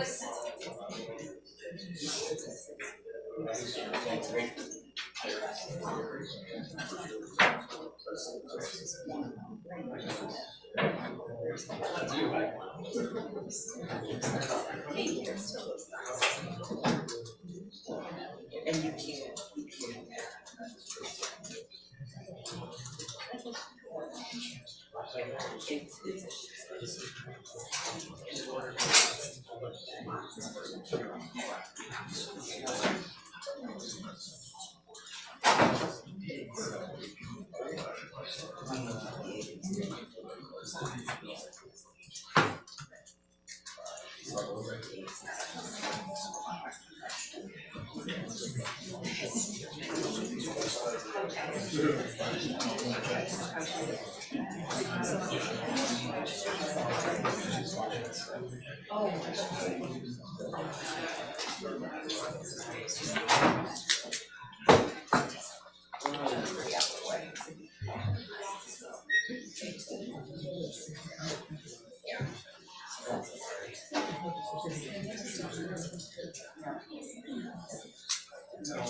But it's here. It's for.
That was very unnecessary.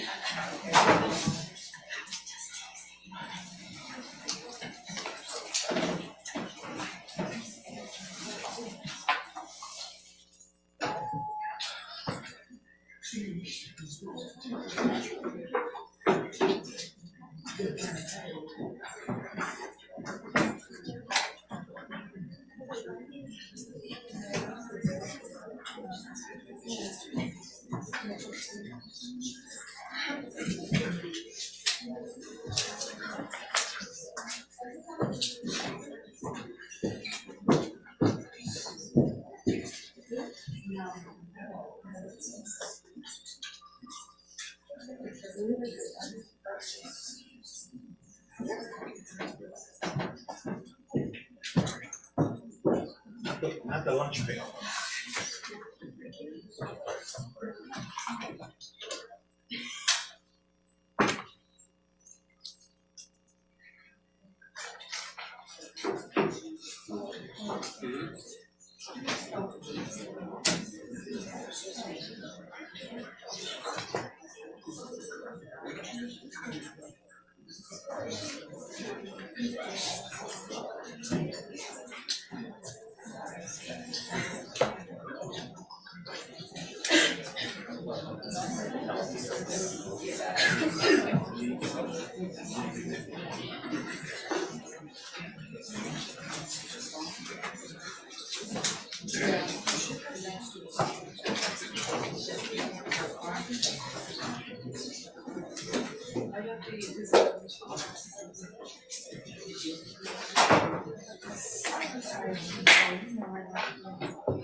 morning, you may be seated.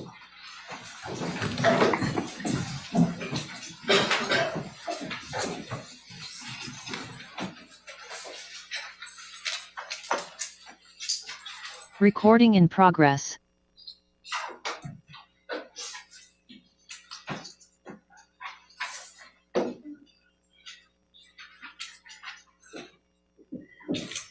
Your Honor, calling People versus James Crumbley, case number 22-279-989 FH. Calling People versus Jennifer Crumbley, case number 22-279-990 FH. Thank you. Good morning. Mark Case on behalf of people. Karen McDonald on behalf of the people. Good morning, Your Honor. Marielle Lehman on behalf of James Crumbley, who is seated to my right. And I'm Shannon Smith on behalf of Jennifer Crumbley, who's seated to my right. Good morning. Now we're going to conduct the oral victim impact statements, correct? Your Honor, if I could have just a couple of very brief moments. I neglected to make an argument on OV9 earlier. If the court could just allow me to make a very brief record, I would appreciate it. Okay, go ahead. Thank you, Your Honor. Very briefly, People versus McGraw 484 Mich 120 is a 2009 case which indicates that the sentencing guidelines and scoring of those guidelines are limited to the sentencing offense. Obviously, we have 4 separate counts in the information in this case. People versus Vanilla Machado, that's a hyphenated name, 489 Mich 412, is a 2011 case which states that you cannot aggregate offenses for the purposes of scoring. So where they're separate, in that case, it was assaults. They couldn't aggregate the assaults for the purposes of scoring, that each assault had to be scored separately. In this case, the score for offense variable 9 is 100 for the multiple deaths that occurred for the deaths of the 4 students. I'm objecting to the scoring of 100 under Bonilla Machado because each death is supposed to be counted separately and individually and not aggregated for multiple deaths. And that was the only objection I wanted to make. Mr. Keast, I'm going to allow you to address that. I think you already did, but. I did, Judge. Yes. Okay. If probation has anything to add to, I defer to Ms. Wheeler, but we've already made this argument. Ms. Wheeler, anything else? Judge, only the sentencing guideline manual states that you cannot aggregate victims of separate crimes, but I think the defense argued earlier that this wasn't a separate crime. And the shooting occurred in a span of 8 minutes. It was not one shooting and then a half hour later. It was a very quick procession. Excuse me, I'm sorry. All right, again, I believe it's correctly scored, but. Thank you for allowing me to make the record, Your Sure, Honor. no problem, no problem. All right, and then with regard to victim impact statements. Yes, Judge. Yeah, Sure.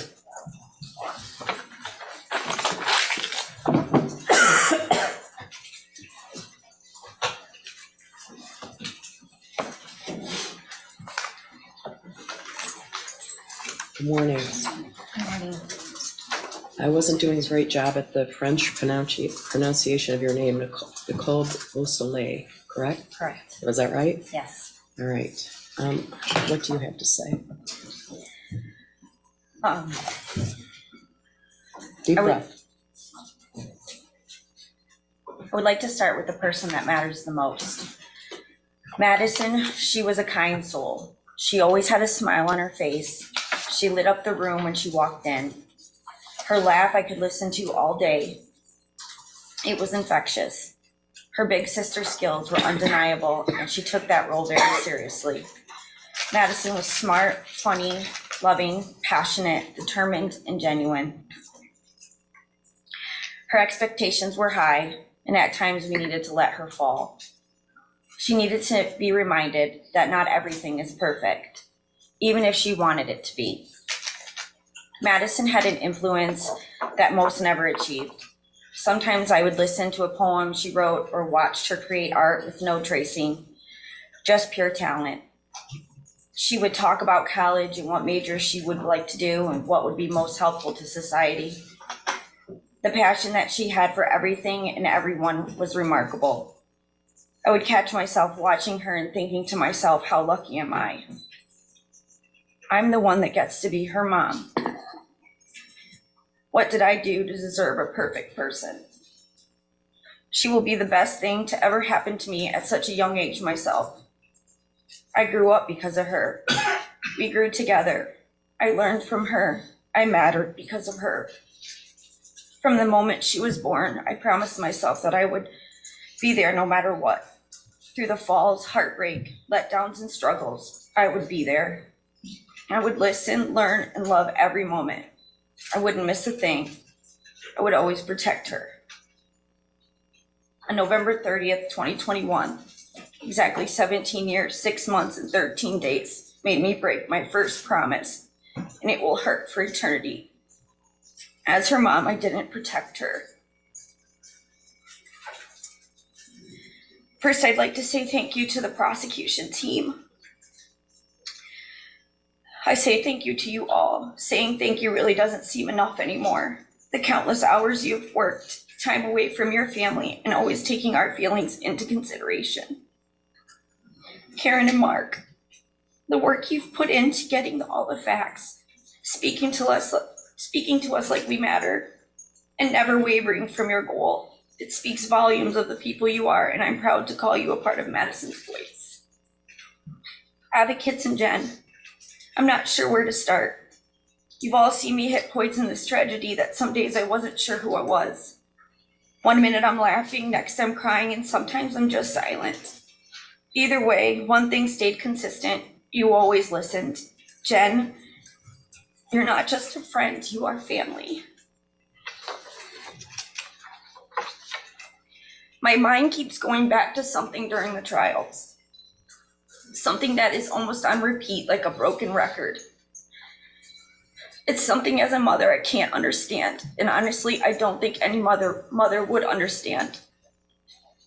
It was when Jennifer said, I wouldn't do anything different. I'm putting a little emphasis on different, as I know life throws us things that are out of our control. But life takes turns and eventually puts them back in our control. Like giving you a hint when something needs to change. I want to compare a few things to see through my perspective. As I know things are different about the events and how we see them from the events on November 30th.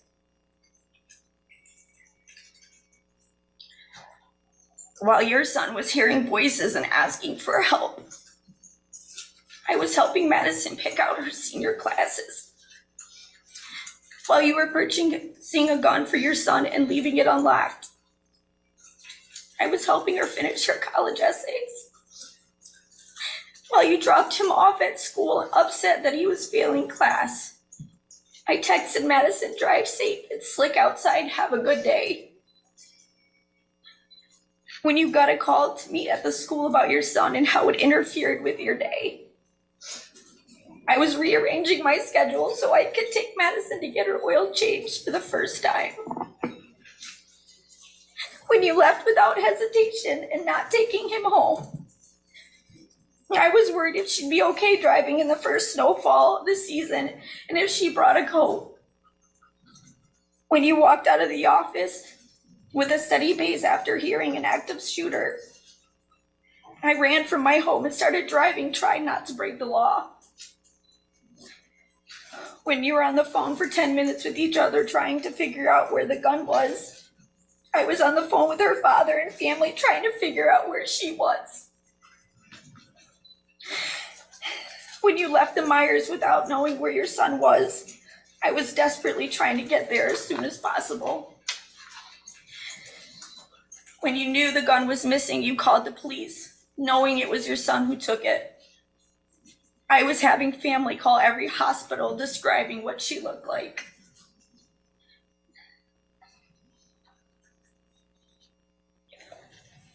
When you texted, Ethan, don't do it, I was texting Madison, I love you, please call mom. When you found out about the lives your son took that day, I was still waiting for my daughter in a parking lot. When you questioned the reasoning on why you would do this, I was questioning if I was doing enough to find her.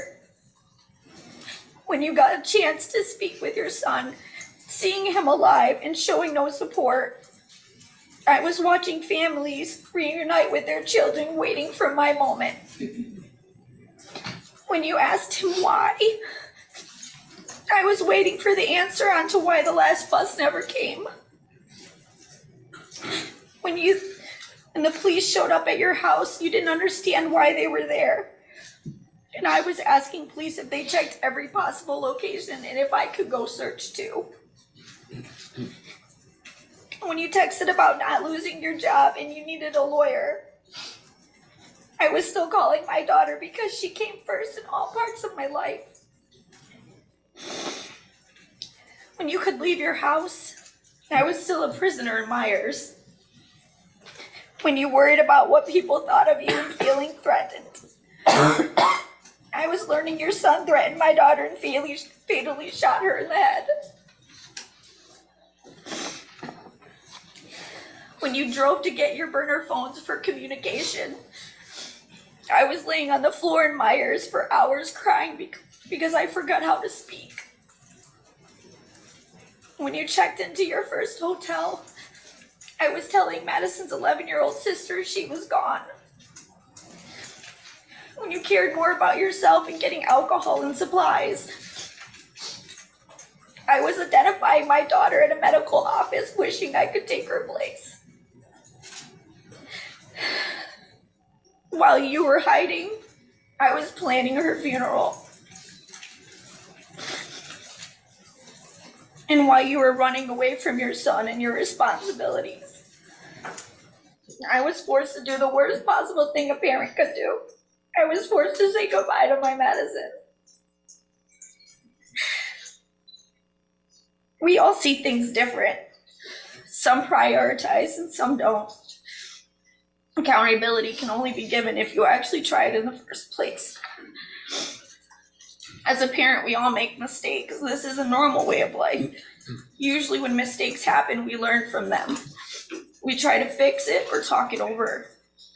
But continuing to make the same mistake over and over again is no longer a mistake, it's a choice. That becomes a decision. Those decisions that you made ultimately took my daughter's life. Because you decided that you didn't want to parent and listen to your son. You took the right away for me to be a mother. You do not get to decide that. You do not get those privileges. You are not above anyone. I love being a mom. It's the one thing that I'm truly great at. You cared more about your well-being than the one life that you should put above anyone, your child. And because of that, you both took 4 beautiful children away from this world. Being a parent is the part of life that you should hold to the highest level. It's an honor to be a mother or a father. Even when you think you have done your best, you continue to do more. Unfortunately, you never made it to level 1. You say you wouldn't do anything different. Well, that really says on what type of parents you are, because there's a lot of things I would do different. But the one thing I would have wanted to be different was to take that bullet that day so she could continue to live the life she deserved. You show no remorse, no respect, or compassion for our family. The same traits that you've bestowed upon your son. The traits that you have torn my family into pieces. The lack of compassion that you have shown is outright disgusting. Not only did your son kill my daughter, but you both did as well. The words involuntary should not be a part of your offense. Everything you did that day, months prior, and days after were voluntary acts of your son to commit a murder. Not just one, but multiple. Shaking your head during a verdict is the utmost disrespectful thing I have ever witnessed. At that moment, you felt your life is more valuable than my daughter's. I will say that will never be true. You created a life that you took for granted. You decided that parenting wasn't a priority. Putting your child first should be the only priority. You didn't, and because of that, I've lost my daughter. I had to get answers after her death. Watching the video, hearing testimony on how your son executed my daughter, watching him put the gun to her head as she covered her head and pulled the trigger. Seeing pictures of her laying in her own pool of blood, knowing her body sat there for hours, that rigor mortis had already started to set in. So that when I identified her, her body was in a state I couldn't imagine. hearing her sister scream over and over again night after night, watching her family and her friends fall apart. You created all of this. You created your son's life, which then allowed this to be his path, which should be yours as well. You don't get to look away. You don't get to cry. I didn't get that choice. You failed as parents. The punishment that you face will never be enough. It will never bring her back. It will never be a loss that you have suffered, and it will never heal the pain. Because one day you're going to be able to see your son, visit, hear his voice, possibly laugh, maybe see him grow. I will never see that again. The so-called loss that you say you have suffered doesn't even compare to the loss of a child. Your Honor, I request that the maximum sentence be enforced, as it will never come close to the life sentence I was given. A life sentence that I didn't ask for, but a choice that was made for me. A life that I will suffer because of their negligence. Thank you. Thank you for being here.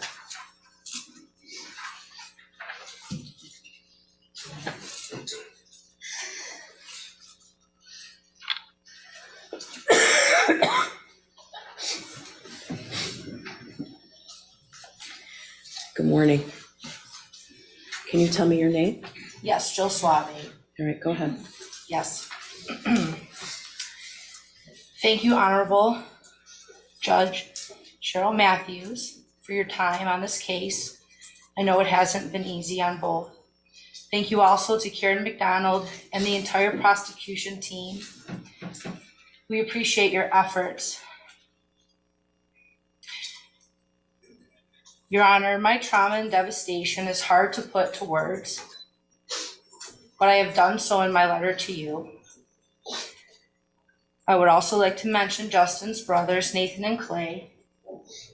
They are now forced to live a life without their beloved middle brother, Justin. My son Justin was the least deserving of his fate.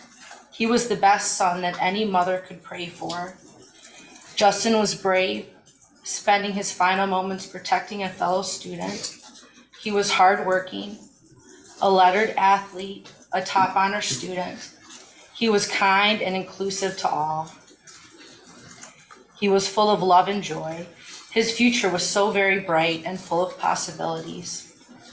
His passing has touched so many family members, friends, students, and the community in general.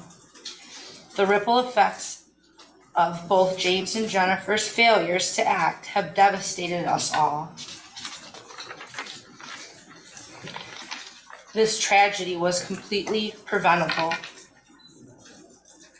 If only they had done something, Your Honor, anything, to shift the course of events on November 30th, then our four angels would be here today, and Justin would be getting ready to celebrate his 20th birthday on the 18th of this month.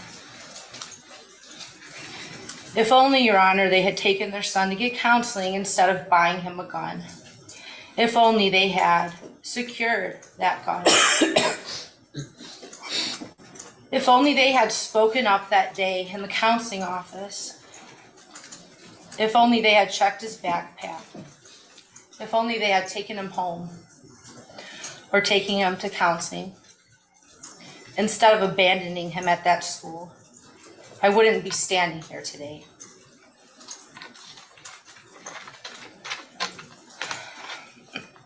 Your Honor, I don't know what's in their hearts. I'm not a mind reader, but I only know the facts of this case. And the facts of this case, both cases, have been deeply disturbing. What I would like to share with the shooter's parents is an example of what love looks like between a mother and her son. This is what Justin wrote to me on one of the last birthdays that we celebrated together. Dear Mom, words cannot describe how thankful I am for you. You have been nothing but an amazing mother for as long as I can remember. Thank you for being a role model. Thank you for showing me what it's like to never give up. You inspire me to do better each and every day. I love you so much. Love, Justin. It is devastating and heartbreaking that it doesn't appear that either of you cherished or even wanted your son. But I wholeheartedly wanted and cherished mine. You have failed your son and you have failed us all. This failure had deadly consequences that can never be undone, that can never be made right. I am asking, Your Honor, for the maximum sentence allowed. Thank you. Thank you for being here. Thank you.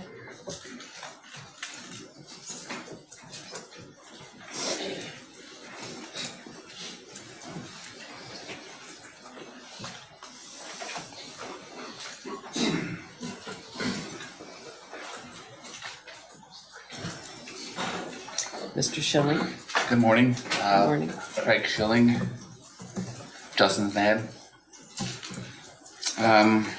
So Honorable Judge Matthews, for the second time in 6 months, I find myself standing in front of a packed courtroom of victims. This time, I'm here to address a different judge and the parents of the deeply disturbed teenager that murdered my son. This is my opportunity to try to describe just how much the horrific event that took place back on November 30th, 2021 has impacted my life. It's my belief that an impact statement should not just describe how this particular event impacted me. I feel that it should also be impactful towards all who hear it. And in your case, Judge, I hope these words impact you in a way that influence your decisions here today.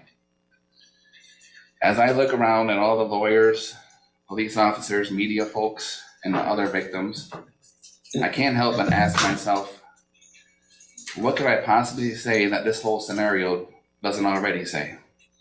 This is messed up. Most people will never have to make a victim impact statement for the rest of their lives. And the fact that the victims speaking here today are doing so for the second time in 6 months should speak volumes in and of itself. This is not normal. Living a life like this is not normal. So how does it affect a normal guy? To be completely honest with you, it remains a rather difficult and uncomfortable question to answer. In my previous impact statement, I've expressed many of my day-to-day struggles, from uncontrolled emotional outbreaks to sleepless nights to not being able to focus on the normal daily tasks. Yeah, it's fair to say that I live every day with pain, anger, heartache, regret, anxiety, stress, you name it. They are all there, wreaking havoc in my once normal life. They say that time heals all wounds. Well, we're coming up on 2.5 years now, and I can assure you that the wounds are still as fresh as they were on that tragic day. And with this hole that has been left in my life still glaringly obvious, I fight every day to not lose more of myself within that very hole. I have spent the last 30 years of my life busting my butt to support a family, raise children, and try to set myself up for some peace and quiet in the golden years of life. But the unthinkable has happened. And that peace and quiet I've worked so hard for may never come to be. At least not to the degree that I've always imagined it. Literally every single aspect of my life has been affected by this tragedy. And I could spend a long time describing in detail just how it has impacted me, but it seems like it would be way easier for me to just tell you how this tragedy hasn't impacted me, because there's simply nothing on that list. Now that the verdict is out on this monumental case, I feel strongly that it has caught the attention of most parents across the country. The overwhelming facts in this case were all that was necessary to prove that James and Jennifer Crumbley not only neglected their son by failing to get the necessary mental care that was clearly needed, but also provided him the very tools necessary to carry out those heinous acts of violence. It was these very facts that allowed not just one, but 2 full juries to find both of them guilty of involuntary manslaughter. I will always maintain the opinion that the facts that were presented in these cases were strong enough to convince any jury of their guilt, and that the verdict would have been the same regardless of where the trial was held. As I have maintained throughout the course of the past couple of years, being the parent of a murdered child tends to cause you to seek out the maximum penalties allowed for each guilty verdict derived from any of the criminal charges. I think this stance is completely justified and would be so for any parent in the same position as mine.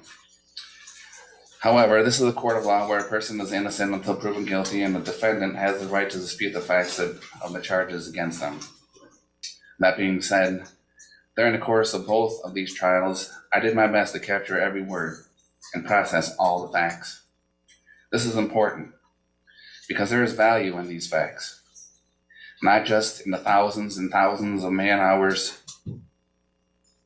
invested in gathering, processing, and organizing the evidence, but also for being able to use that evidence to establish the cold, hard truth of this tragic situation, that James and Jennifer Crumbley failed in their parental responsibilities as they pertain to the shooter, who was their son. The cold truth that shows that they did nothing to address the obvious signs of a deteriorating mental state of mind clearly present within their son.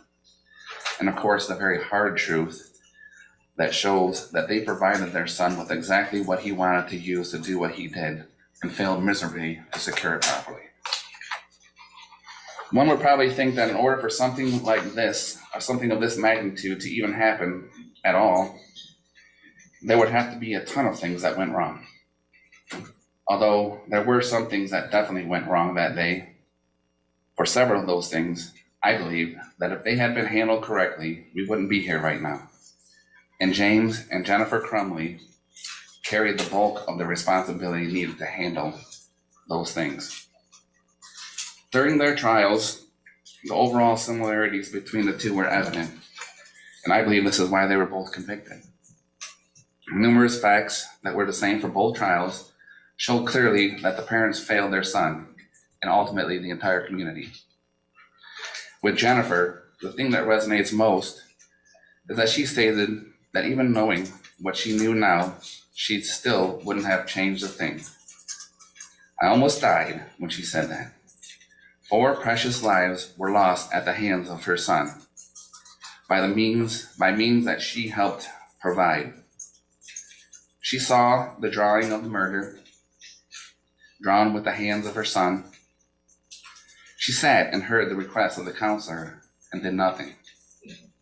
And she still says that she wouldn't have changed a thing. I just don't understand how someone can be that heartless to make a statement like that. The blood of our children is on your hands too. This is but one reason why I feel that Jennifer should receive the maximum amount for her sentence. The facts presented should be all the others that you should need. With her distinct lack of remorse and overall unethical understanding of the tragedy, I feel that the maximum amount of time available is needed for her to be able to fully comprehend the gravity of her actions and the lack thereof. With James, there were a couple of things that jumped out at me in particular, but one thing that is the toughest to digest is the fact that when the verdict was being read, he sat there and shook his head in total disagreement, as if to suggest that the jury was wrong and that there were no grounds for a guilty verdict. I was dumbfounded to see him shake his head with such disbelief, an action that only suggests that he truly believes he did nothing wrong. How could you possibly think that? 4 precious lives were lost at the hands of your son by means that he helped provide. He saw the drawing of the murder drawn with the hands of his son. He sat and heard the request of the counselor and did nothing. I just don't understand how someone can so arrogantly dawdle in a pool of self-pity without being able to say one thing to justify themselves. The blood of our children is on your hands too. This is but one reason why I feel James should receive the maximum amount for his sentence. The facts presented should be all the others that you need. With this distinct lack of remorse and overall unethical understanding of the tragedy, I feel that the maximum amount of time available is needed for him to be able to fully comprehend the gravity of his actions and the lack thereof. Throughout the course of all of this, and I'm talking from way back in the beginning, I just can't get over the fact that this tragedy was completely avoidable. There were some pretty obvious signs that were completely overlooked, and the bulk of the responsibilities to address those signs lied on the parents, and they failed. Across the board, failed. They willfully ignored the cries of their child and selfishly put themselves before helping him. This type of blatant disregard is undeniably unacceptable. It is a large reason why the events of that day were able or were allowed to happen, and another reason why I feel they both need the maximum amount of time available to be able to fully comprehend the gravity of their actions and the lack thereof. We all know that having children is a big responsibility. Although extremely rewarding, it starts out pretty scary. I mean, let's face it, they don't exactly come with instructions. There's no mute button, and unfortunately, no pause or rewind buttons either. Oh yeah, and there are times in the beginning that they really smell. Yet we still have them. We still want that responsibility, even though it's not very clear what it all entails. But how can we accept that responsibility and not act responsibly towards that child?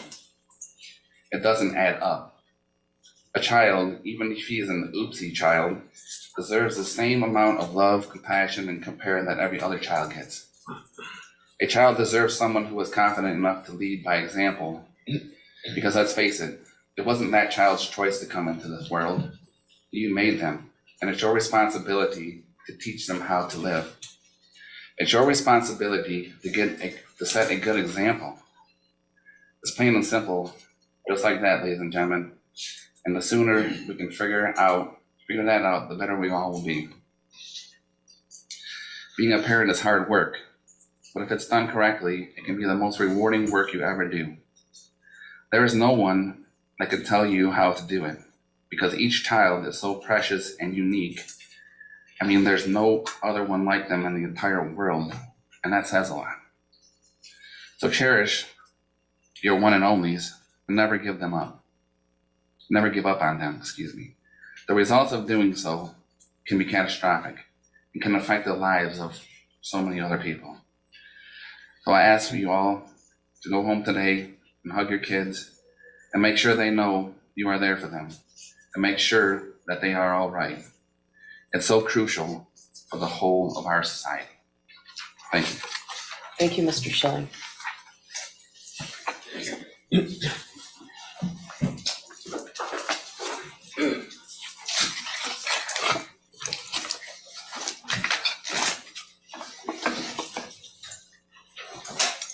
Raina, right?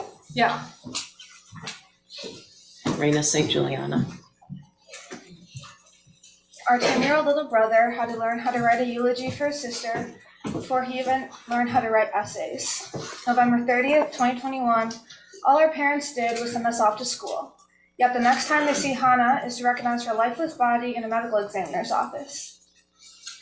I met up with Hannah and a friend during school that day. When we split ways to go back to class, I just looked back and smiled. I didn't say goodbye. I never got to say goodbye. I never got to remind her that I love her, that she's my everything, the person I want to walk through life with side by side. I thought our future was a given. Of course, she'd play her first high school basketball game that night, get ready for all the other school dances, have her JV and varsity season for all the sports she played, get her driver's license, play her lacrosse season, have her first date, prom, graduation. She never got a chance for any of that. She didn't even get her 15th, 16th, 17th, or 18th birthday. These are only some of the high school experiences she never got to have, but it is absolutely nothing compared to the rest of everything she had going for her future. That list is eternal. Hannah's life had only started to begin. 12:51 p.m., November 30th, 2021, that was the moment I became aware of the fragility of our mortality. Hannah, who was healthy, Hannah, who was only 14, shot 4 times. 12.5% of the bullets shot that day were at her. She took her last breath in her own pool of blood in a school she hadn't even been in for 3 months. Alone for 7 minutes while police passed by her, bleeding out as a security guard failed to put a tourniquet on her, dying as EMS took more than 10 minutes after the shooter had been detained to even give aid to her. Our Japanese grandma would often worry about anything bad happening to us because she knew how dangerous it is here compared to Japan. She told me on FaceTime that Hannah would respond with a laugh, saying, "Don't worry, I'm a fast runner, I'll outrun them." It wasn't possible for Hannah to outrun the bullets bought by you, Jennifer Crumbley, which were fired by the 9mm Sig Sauer that you, James, gifted to your son. Both used to murder Hannah, Justin, Tate, and Madison. The fact is, no matter what you try to make yourself believe, Jennifer, you did fail as a parent, both of you. To love and to be loved, that is the human experience. It was up to you guys to show your son that. Instead of giving quality time and compassion, you gift your son a gun you knew caused extraordinary damage. There's a reason your kid didn't use the other 2 firearms or the .22 ammunition you own. I believe your actions cannot even be confined into the word failure. Your mistakes created our everlasting nightmare. So yes, you are still a danger to society, because even after serving 2 years, you have yet to admit to your wrongdoings. And we know that when we do not learn from our mistakes, we repeat history. You call yourself a victim. The difference between you and Hannah, Justin, Tate, and Madison, you and my family, you and all the students there that day, is that we didn't have a hand in causing this. You caused the most cruel thing I could ever imagine.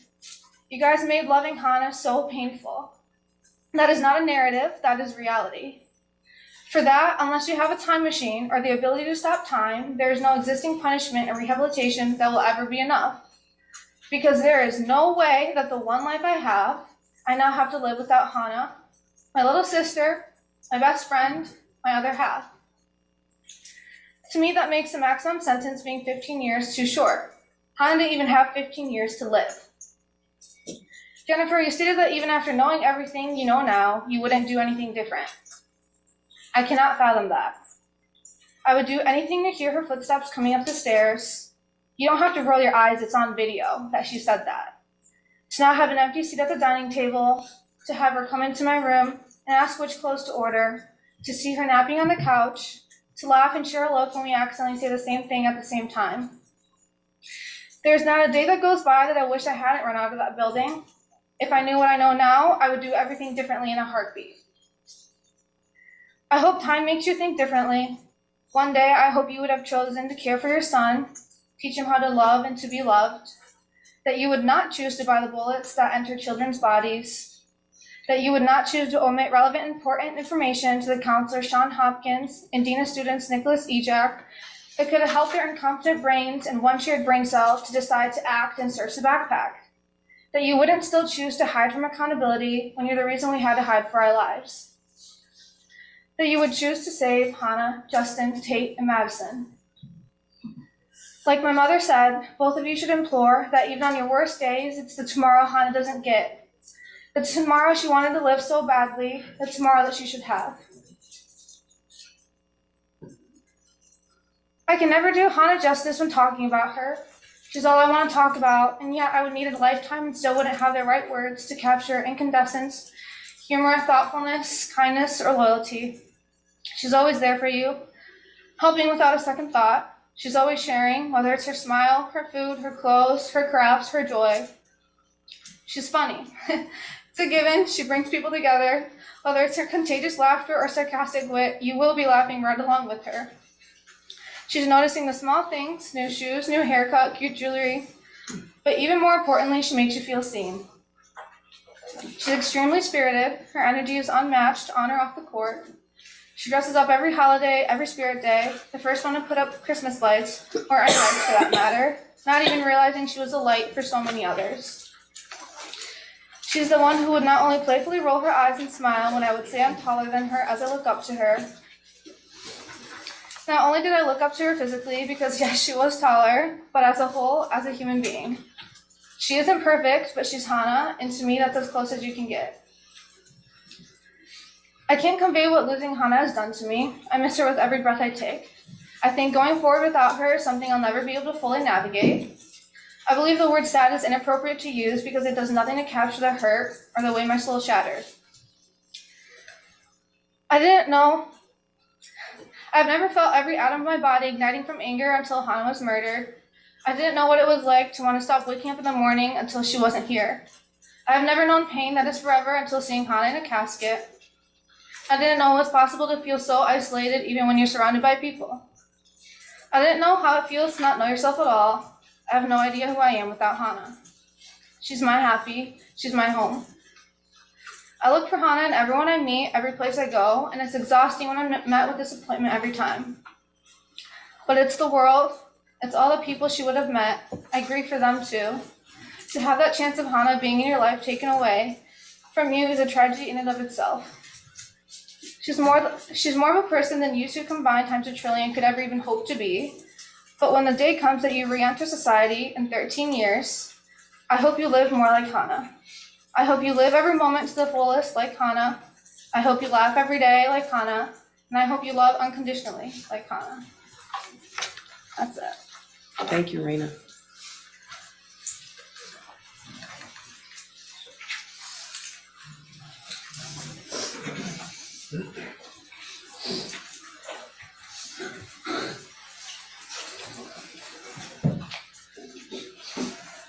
Mr. St. Juliano. Thank you. I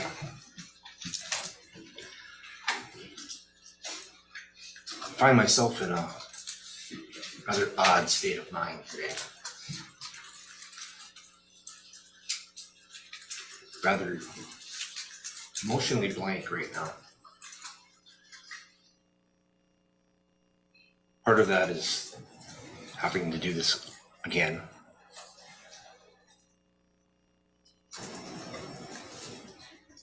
Part of that is I'm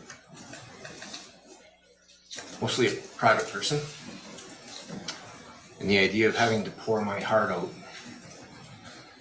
again is irritating. And I can't match the eloquent words that have come before me from the previous impact statements. So I'll limit my words today. The defendants, through their choices, through their indifference and gross negligence, enabled their son to murder my daughter, Hannah, and 3 other children. They chose to stay quiet. They chose to ignore the warning signs. And now, as we've heard through all of the objections, they continue to choose to blame everyone but themselves. Every single objection, I think, that the council said this morning, put the blame somewhere else, their son, not them. I stood before the court several months ago and spoke about the impact that Hannah's murder had on myself and my family. Nothing has changed since then. It's impossible for me to truly convey the complete impact of my daughter's loss.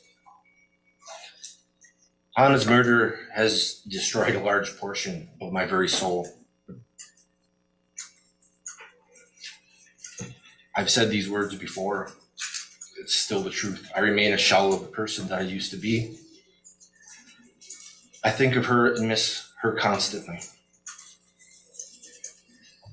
Every day is a battle to attempt to move forward, struggle to get out of bed, to go through the motions of everyday life. Simple everyday sights and actions bring pain, as I think what it should have been like with Hannah there with us.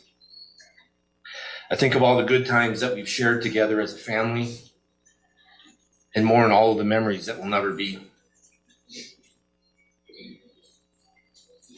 I will never think back fondly on her high school and college graduations. I will never walk her down the aisle as she begins the journey of starting her own family. I am forever denied the chance to hold her or her future children in my arms.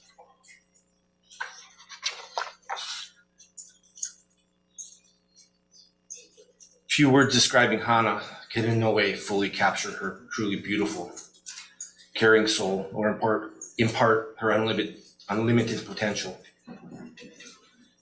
Hannah was absolutely beautiful and thoughtful person.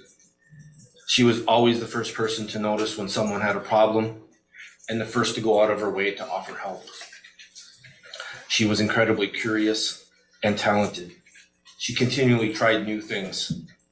She crafted homemade jewelry, tried cooking her own recipes, and played several sports.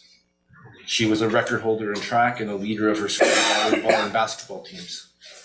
She also hoped to join her older sister on the lacrosse team in the spring. She had aspirations of a career dedicated to helping people. All of this is lost because of the defendant's actions and choices.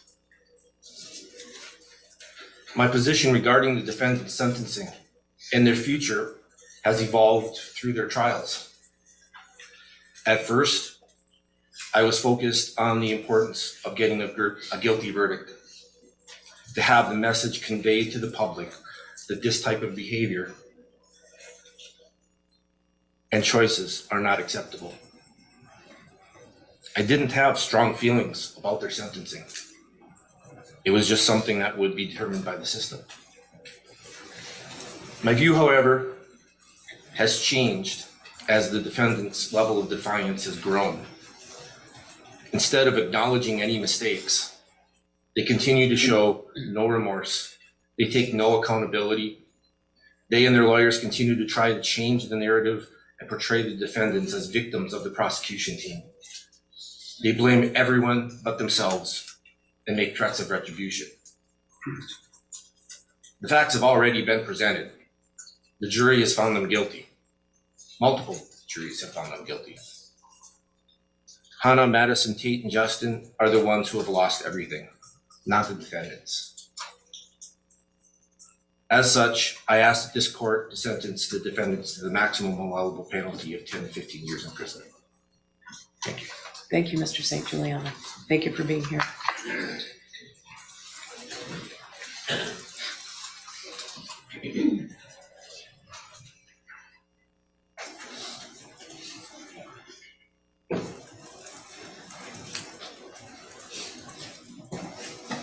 Mr. Meir. Tate Meir's dad.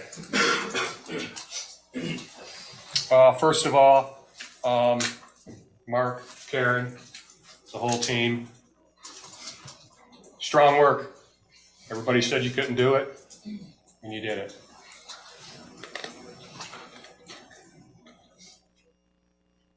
For our family, it's not time to celebrate.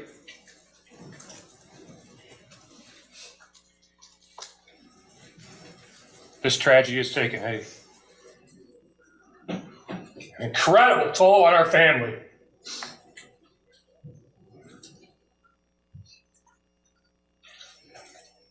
So our family's not going to give the Crumbley family a second of our time up here.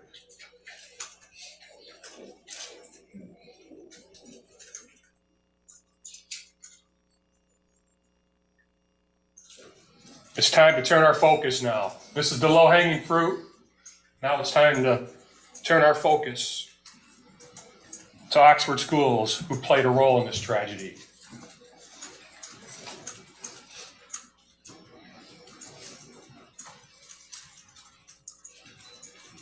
You know, I hear this morning when we're listening to all the objections and hear Sharon talking about protecting the criminals, civil rights, constitutional rights. Where's my rights being protected?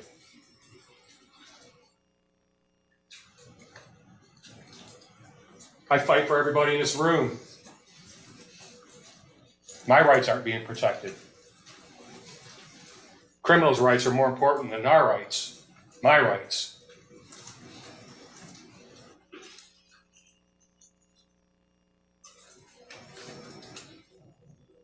We are ready for our government to perform an investigation on this tragedy.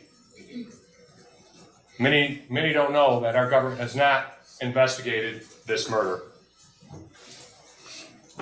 a pre-shooting investigation, a day of the shooting investigation, and a deep dive investigation into the horrible response to this tragedy, the disrespect shown to us families, the simple things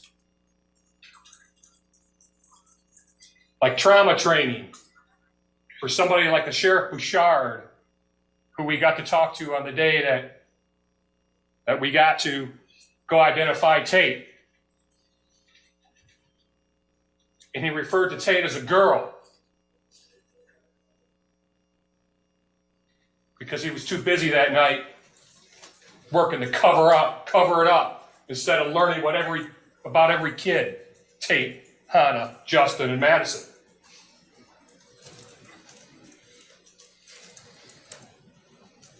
It's time for the whole truth to come out. It's time to learn from this, from the purchase of the gun to the response. That's when real change happens, is when we can look at something and we can evaluate it, apply lessons learned. That's when real change happens. Is Hannah St. Juliana's family ready for the truth? Justin Schilling's family ready to hear the truth?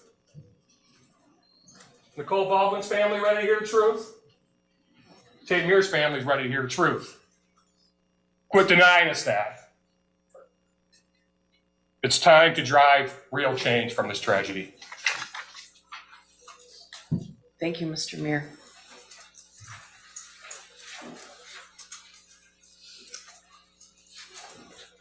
That concludes the victim impact statements. There's no one else who you're not presenting anybody else. Correct. Okay. All right.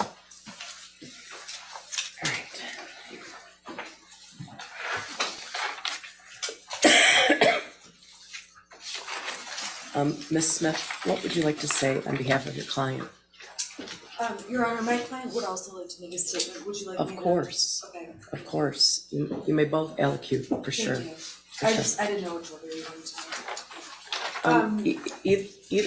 Either way, either one first. It's up to you. You or your client. Would you like to go first, or would you like me to go first? I can go first. Okay. Do I stay here? You can stay there, yeah. Your Honor, is there any way she can have this handcuff off, because she has multiple pages? I'm okay, but I'm right here, I don't have to like shuffle. You're okay? I'll get there. Okay. I don't know if I'm allowed to Okay. It's have okay. more than one She hand. said she's okay. It's okay.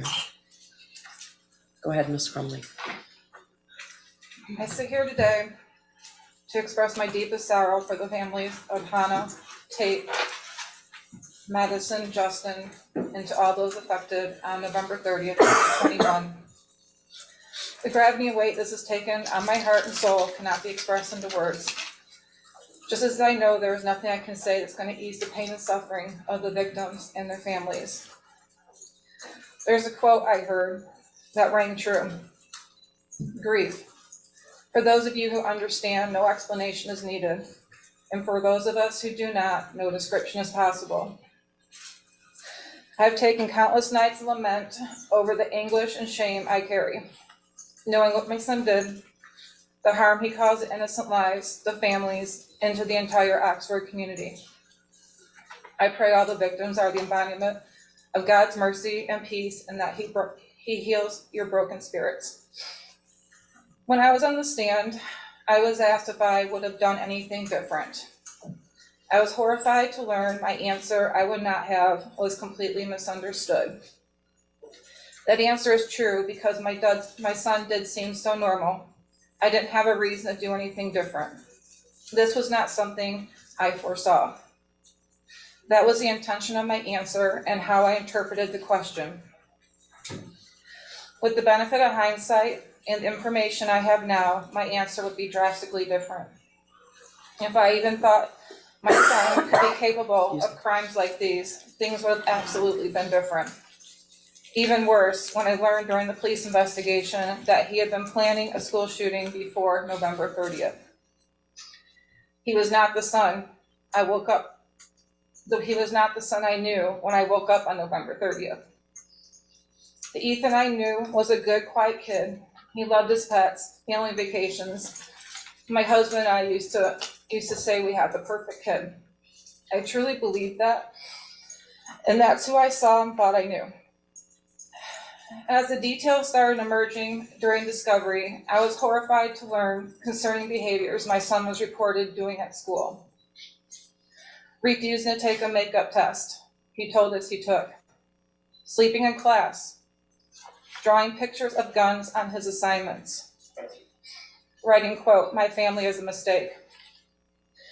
Watching a video in class of a mass shooting that fatal day, along with internal communications that took place between his teachers and counselor, Mr. Hopkins, that he is, quote, "on my radar," and, quote, "he seems to be having a rough time," was never disclosed to us, his parents. The school claimed this was not abnormal behavior because of the pandemic and Oxford being a, quote, "gun community." To say I was furious to learn this information is an understatement. This is not normal behavior to us and very different than what Ethan led us to believe was happening at school. Not only were you left in the dark about previous concerning behavior, but in the counselor's office that morning, none of those previous issues were brought to our attention. I can't stop thinking, had they have been, the conversation that morning would have been much different.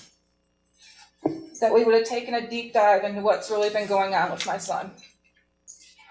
I wonder if Hopkins and EJAC have those same regrets too. Instead, we were led to believe, not only from Hopkins and EJAC, but from Ethan as well, that this was an isolated event. We felt confident in trusting the professional's advice to let him stay in school that day. Quote, he does not pose a threat to himself or others. It was suggested that him being around peers would probably be good. We agreed. We were never asked to take him home that day. If that was discussed as the best course of action, we would have obliged. The prosecution keeps saying we didn't give them the big picture that morning in the counselor's office. But what they failed to acknowledge is the bigger picture the school did not give us. I'm not the same person I was prior to November 30th, 2021. This tragedy has changed who I am and has taught me some very valuable lessons. It's said in suffering, we gain wisdom. I've also gained God. In the quiet hours of myself, I prayed to him about the deep impact this tragedy has had on the families and the endless pain no one should ever have to feel. For it is God who holds a true understanding of our pain. I've also learned to depend on him for peace and strength. Alone, I'm not strong enough. I've learned that we cannot tell or predict what will happen to us in this life. One day you wake up and everything can change. We can, however, decide what happens in us, how we take it, what we do with it. And that's what really matters in the end. That's the test of living, is how we take the unimaginable, the tragedies, the raw hardships, and make them a thing of worth and beauty. I've also learned to never think this could not happen to you, and stereotype that bad kids come from bad parents. The prosecution has tried to mold us into the type of parents society wants to believe are so horrible, only a school or mass shooter could be bred from. This is a very fatal assumption to have. We were good parents. We were the average family. We weren't perfect, but we loved our son and each other tremendously. Everything we strive for was to make sure our son had the best life we could give him, to grow up with traditions and experiences we had, to be the best person he could be. I know we did our best.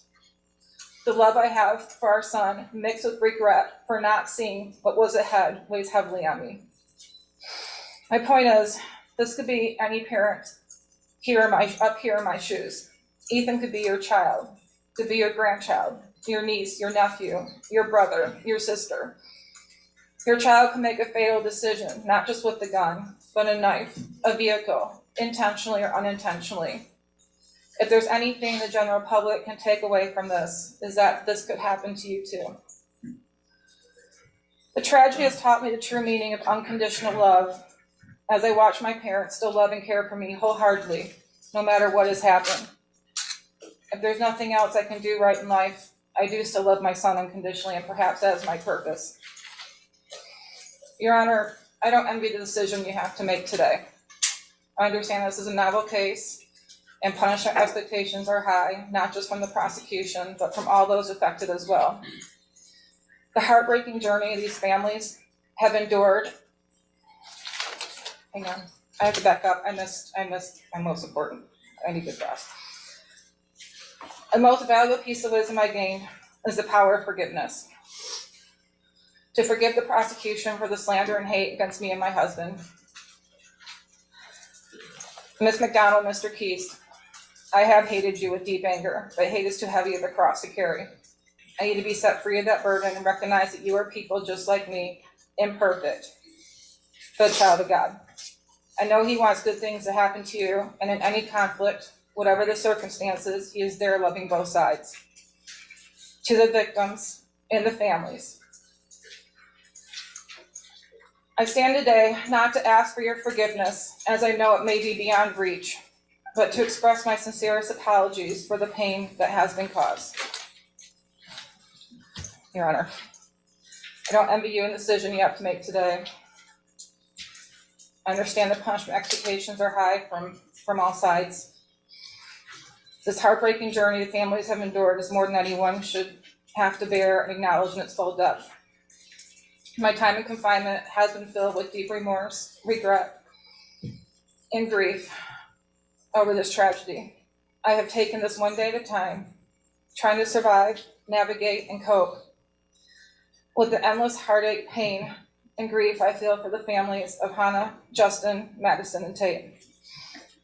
I have also lost myself over my son's wrongdoing. I've been shredded by the public opinion of me, shamed as a horrible parent, pained to be a terrible person. With the worst hell I carry is my own self-judgment, remorse, and deep regret. I've been criticized I don't show emotion, I'm unsympathetic, I don't cry enough, but alone I grieve. And if you were to look into me internally, you'd find I've died on the inside. I will be in my own internal prison for the rest of my life. Your Honor, I ask you to take consideration that I have been locked in a cell 23 hours a day, essentially in solitary confinement for over 28 months, and that the court finds a fair and just sentence for me. Thank you. Would you like to address the court? Yes, Your Honor, thank you. Your Honor, as I pointed out in my sentencing memo, this was a no-win case. When we walked in the door, there are no winners here. Every single person goes home loser. Agreed. And there's also no limit on the amount of sadness, grief, and horrific emotions that are felt across the board in this case. And when Mrs. Crumbley does express remorse, when she expresses sadness, there's a tendency, and there has been a tendency, for people to say she's shifting from sadness to the victims and putting it on herself. She's saying there's an abundance of sadness. There's enough sadness to go around for all of the victims, for Mrs. Crumbley, for everyone involved in this case. It's not surprising that the victims have come in and obviously want the maximum sentence. There has been a narrative throughout this case that they believe is true. And this court knows that there is other information that was not a part of this case. And I believe this court knows the defense was hugely hamstrung, and I think the court was pained at times over what to do. I guess I'm not sure what you mean. I'm talking about not being able to call the medical professionals, not being able to call the shooter to the stand, not being able to cross-examine on various pieces of evidence. I'm not convinced the shooter would have helped you. Okay, all of those are obviously issues, but there were things that hamstrung the defense. And are you talking about the forensic records? I do believe the shooter would have helped, and I do believe the forensic records would have helped. And I understand the court has already ruled on that. I understand that.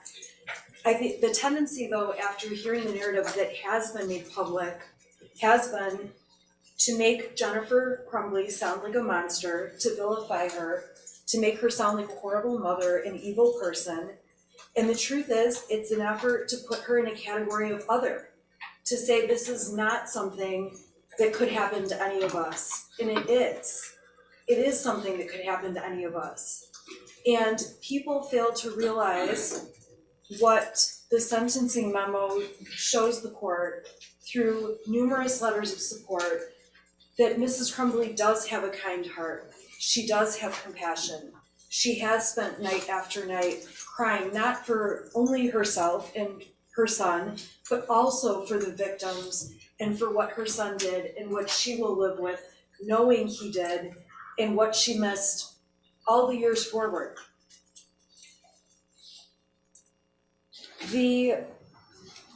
At the end of the day, we asked the court to look at Mrs. Crumbley's role in the offenses. We asked the court to consider that while she did not oppose having a gun in the home, she was not the person who was responsible for storing the gun and believed it was being stored properly and that it was locked. Mrs. Crumbley obviously testified, and all of the evidence at trial showed she believed there was a string lock, a cable lock placed on the gun, on the weapon. I don't mean to interrupt you, but that has really troubled me from your sentencing memo, because you spent a lot of time talking about the fact that she didn't know anything about the gun. She didn't lock it. She wasn't responsible for it. But at one time, she was texting her husband to see whether or not he got the gun and how much it was. She posted pictures of it as her son's Christmas present. She shot the gun.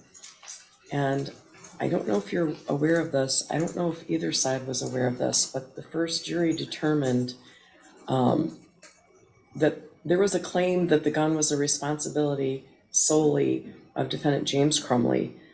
And Mrs. Crumbley testified that when she returned from the range with the shooter on November 27th, it was the defendant James Crumbley who was responsible for the 6 Sauer, retrieved it from the car and was supposed to keep it safe. The first jury recognized that the GPS admitted in the case shows that even prior to the defendant James Crumbley returning to the house, the shooter was videotaping the unlocked 6 Sauer in the kitchen of the home. So that's not true.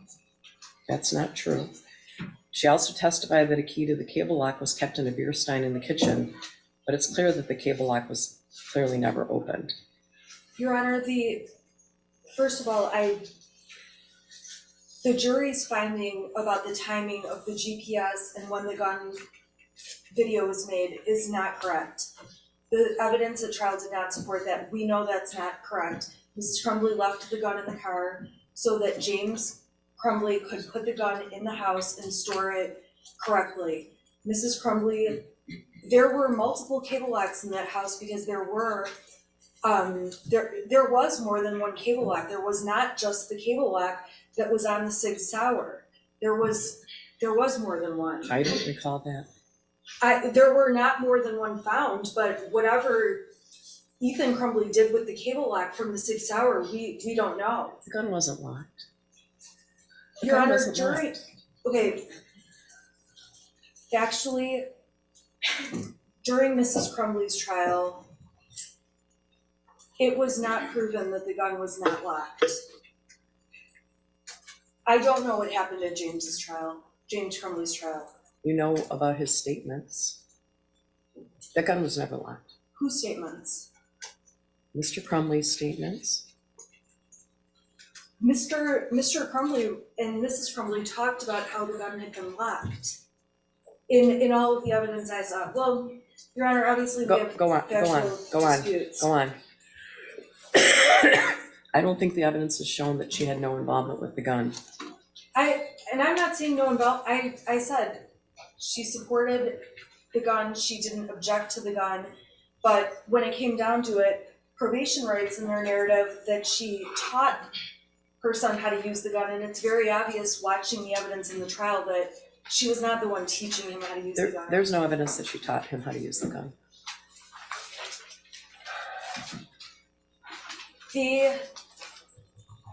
When Mrs. Crumbley spoke, she acknowledged what the testimony was a trial about all of the different things that she wished had come to her attention from the school employees. And the prosecutor's office has said that the proposal the defense has made regarding Mrs. Crumbley is a slap in the face, and what's truly a slap in the face, not only to the victims in this case, but also to the Crumbleys, is how much the Oxford schools did fail the Crumbleys and all the victims. Because if Mrs. Crumbley had been presented any of those 5 things, things would be different and we would probably not be here today. I am asking this court, I know the court of public opinion is running high right now, emotions are running very high. There are many, many complicated issues with this case. It is a dynamic and different case than most cases. Mrs. Crumbley does have a good heart. This is a woman who had no felony history. She's a working mom who was very busy, did have a hobby. I don't think there's anything wrong with those things. I'm just saying, largely the evidence at trial were some of those things, and Mrs. Crumbley did have an enormous amount of love for her son, and what she has been painted out to be in the media and throughout this case, and even throughout the victim impact statements today, is just not congruent with the people who know Mrs. Crumbley and know her heart. It's also not congruent with the text messages she sent right after the shooting about how she wished she would have died instead of one of the kids. I don't think the verdict was about how feeling she is or how sad she is. I think the verdict was about the behaviors that led up to that day. Well, there has been an enormous amount of criticism about whether or not she's sad enough, and there was cross-examination extensively about whether she cried or not enough on the stand, or when during the videos that were played of police interviews and things like that. And then on the same hand, I don't doubt that they were both in shock. I don't doubt that.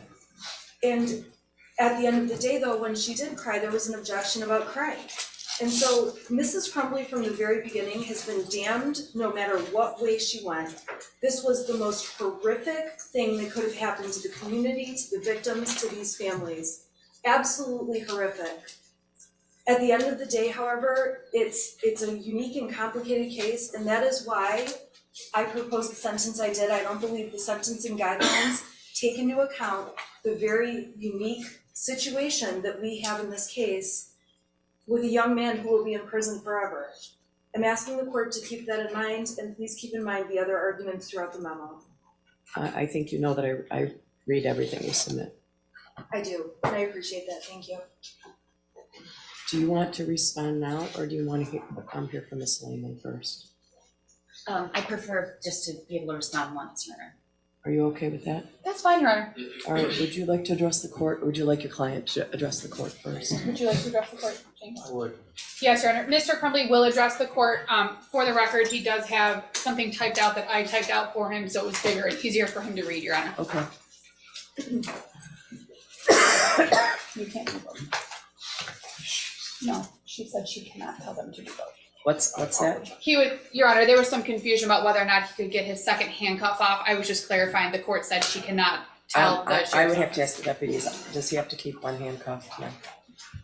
Yes. Okay. I was just clarifying, Your Honor. Thank you.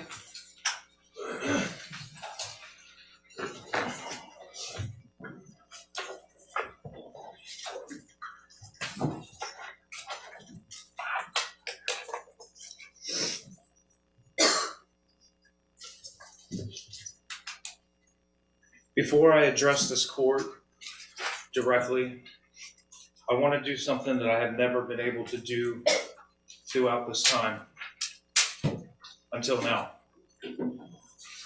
I want to say I can't imagine the pain and agony that for the families that have lost their children and what they're experiencing and what they're going through. As a parent, our biggest fear is losing our child or our children. And to lose a child is unimaginable. My heart is really broken for everybody involved. I understand my words are not going to bring any comfort I understand that they're not gonna relieve any pain. And quite frankly, they probably just don't believe me. However, I really want the families of Madison Baldwin, Hannah St. Juliana, Tate Meyer, Mir, and Justin Schilling to know how truly sorry I am and how devastated I was when I heard what happened to them. I have cried for you and the loss of your children more times than I can count. I know your pain and loss will never go away.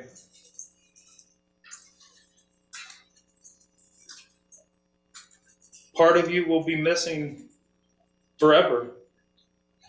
But please know that I am truly very sorry.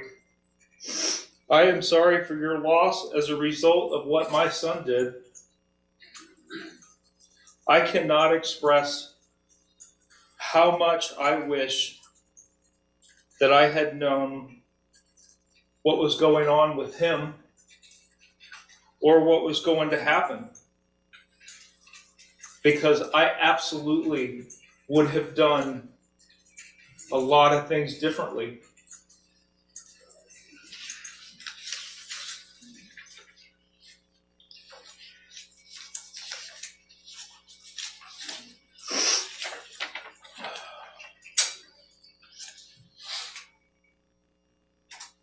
Again, my heart pours out to every single one of you.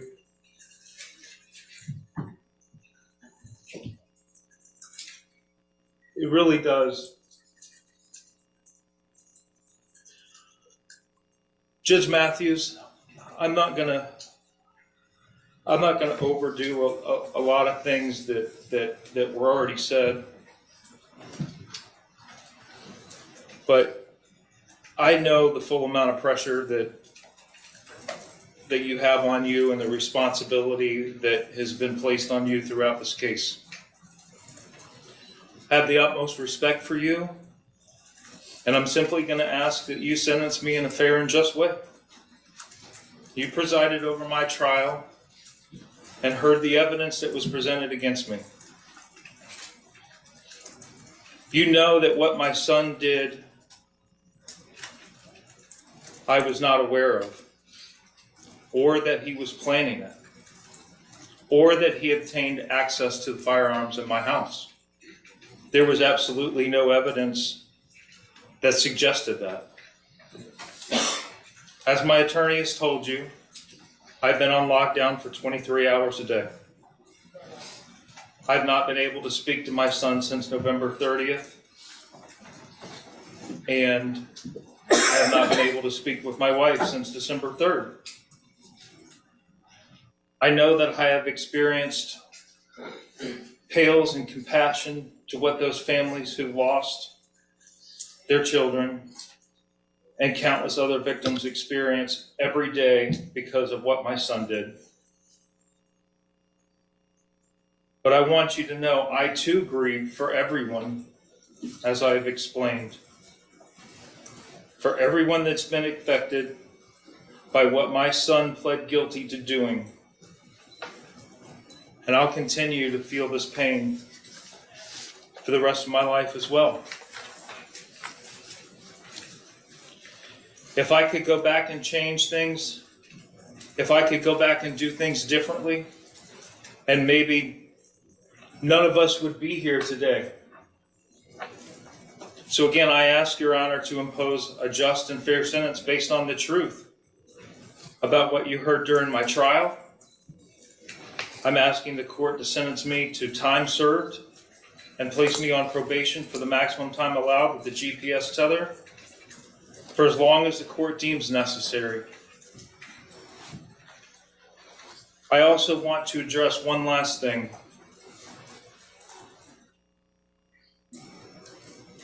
And that's to what Tate Mears' dad said. It is time that we all know the truth. We have been prohibited from telling the whole truth. The whole truth has not been told. And I'm with you, Mr. Mayor. I too want the truth. Because you have not had it. You have not had the truth at all. The truth has not been presented to you. Thank you.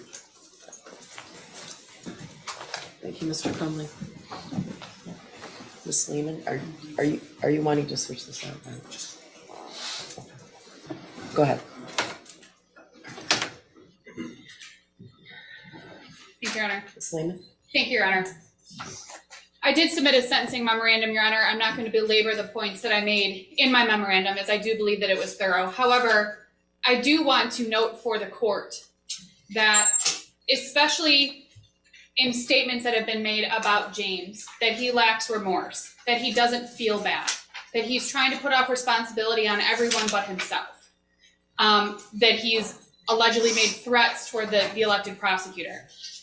Your Honor, in some of the same calls that the prosecution has tried to use and has quoted in their own sentencing memorandum and attached as exhibits to their memorandum, as I noted in my sentencing memorandum, Your Honor, James also said in those very same calls that he wished that he had known what his son was capable of. That if he had known, if he had been made aware of these things, if he had known that his son had obtained access to a firearm, then maybe he could have saved the 4 children's lives. That maybe he could have saved a lot more than that. Your Honor, there has never been a time that James Crumbley has not acknowledged what happened in this case. He has felt horrific grief for not only the families, but for the people who have been affected. He's grieved for himself, for his own child. And while that may not be something that is a popular statement to make, he's grieved for the child that he believed he had. Not the child who pled guilty, but the child that he believed he had on the morning of November 30th when he dropped his son off at school. James could not have predicted what his son was going to do that day. He couldn't have predicted because he didn't know that it was going to happen. As James said, Your Honor, you sat through the trial, Judge. You heard the evidence that was presented. You also know that there was no indication given in the evidence presented that James had knowledge of what his son was planning. That James didn't know that his son had been accessing that firearm unsupervised, or that he had access to the firearm unsupervised. Judge, you heard that that firearm was stored legally at the laws at the time in November of 2021. That there may be differing opinions on whether or not that firearm was stored responsibly, Your Honor, but it was stored legally. It was stored unloaded. It was stored with the ammunition stored separately. Your Honor, James Crumbley did and made the decisions that he thought were right. Based on the information that he had, even on the morning of November 30th at the school, you've heard multiple times that James had no knowledge of what his son was intending to do later that day. That even the school officials, the people who were trained, they talked about the special training that they had during trial. Even those individuals said that they did not believe that James's son was a threat to other people. That they had concerns about his sadness, Your Honor. They had at a minimum concerns about his danger to himself, right? Correct, Your Honor. Danger to himself due to his level of sadness, that they wanted him to go talk with somebody, but that it wasn't so emergent that he needed to be removed immediately. And isn't it the reason they didn't want him to go home? Your Honor, there's some dispute as to whether or not the testimony from the school is accurate as to what actually occurred in that office. And Judge, I don't want to try and retry the case. I don't think it serves anyone. I understand. Or benefits anyone. But I do want this court to be aware, and Your Honor, you observed James during the trial. You're aware that he had difficulties throughout the trial. He showed emotion. He struggled with some of the things that he heard and saw. I don't know how anyone couldn't have. I agree, Your Honor. I agree. And as I've acknowledged numerous times throughout this case and throughout the trial, it is an incredibly emotional trial. Today is incredibly emotional for everyone involved. I echo what Ms. Smith said. There are no winners here. Everyone has lost in this case. I think that Ms. Smith said in her sentencing memo that it's possible to be sad for everyone here, not just the victims, for the Crumbleys as well. It's possible to be sad for everyone. And I agree with that, Your Honor. I did ask the court to sentence James to time served. I am going to echo his request for a period of supervision with a GPS tether. I understand that the court, we did object to some scoring. I understand that, again, the court has significantly strong pressure. The emotions run high in this case, Your Honor. I don't envy what you have to do. However, I am asking that you consider my request. Thank you, Your Honor. Thank you, Ms. Lehman. Prosecutor. Your Honor, I just have to correct some facts. The allegations that Jennifer and James Crumbley were left in the dark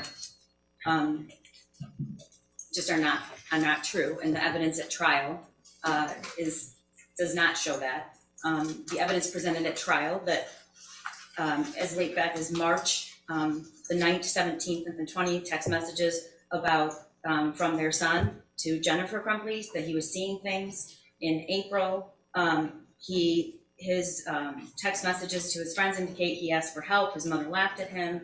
April 28th, Jennifer told his friend's mother that he was depressed. There were multiple visits to the gun range.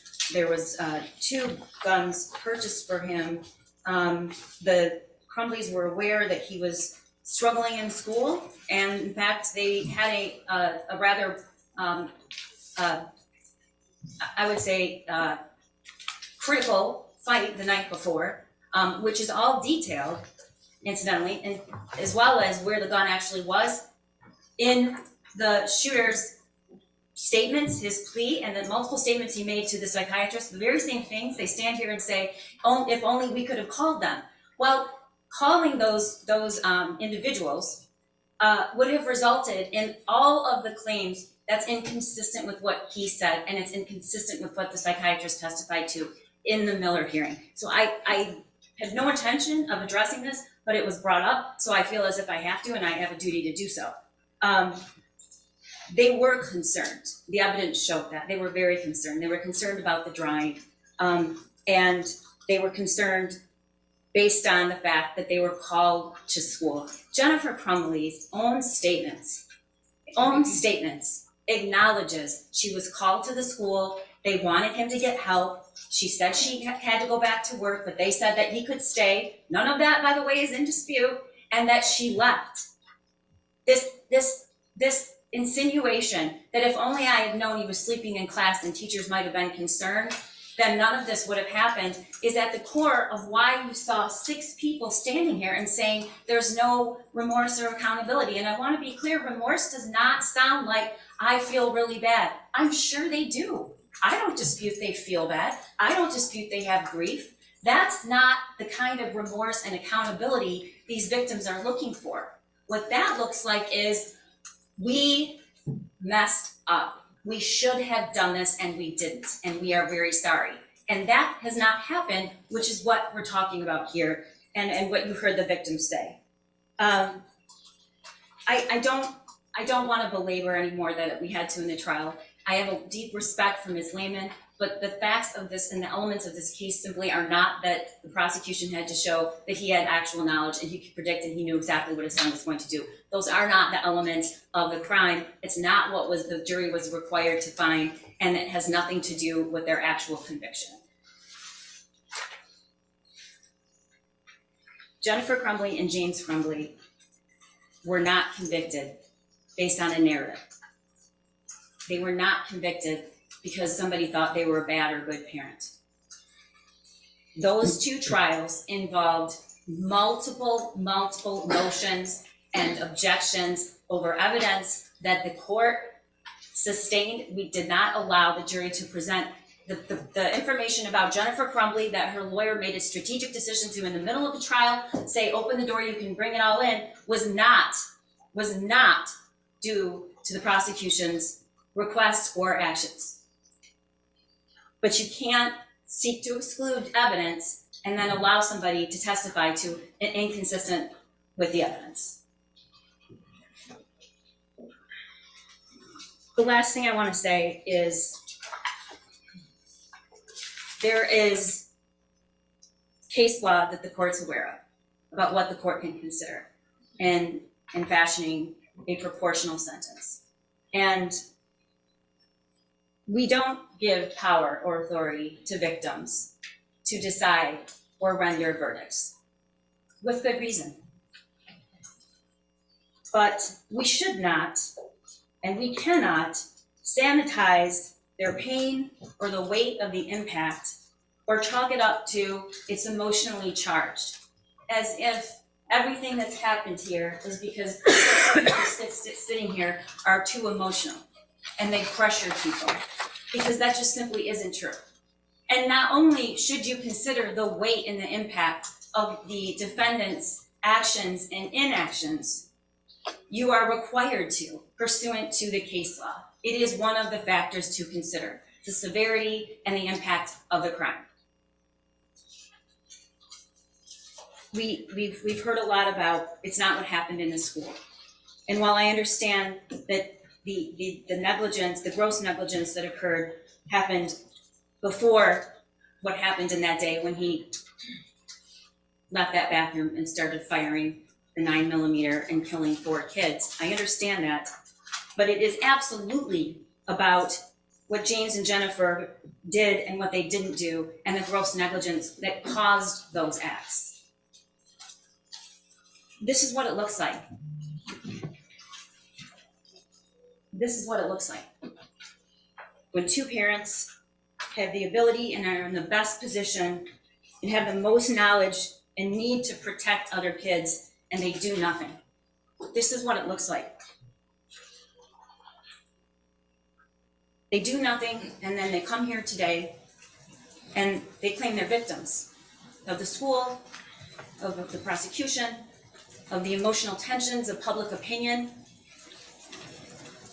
But there were 2 long and rigorous and detailed trials that included multiple victims and witnesses who testified under oath, with hundreds of exhibits presented to the juries, with the safeguard of this court allowing what they could see and what they couldn't see, and they were defended by 2 attorneys aptly and vigorously.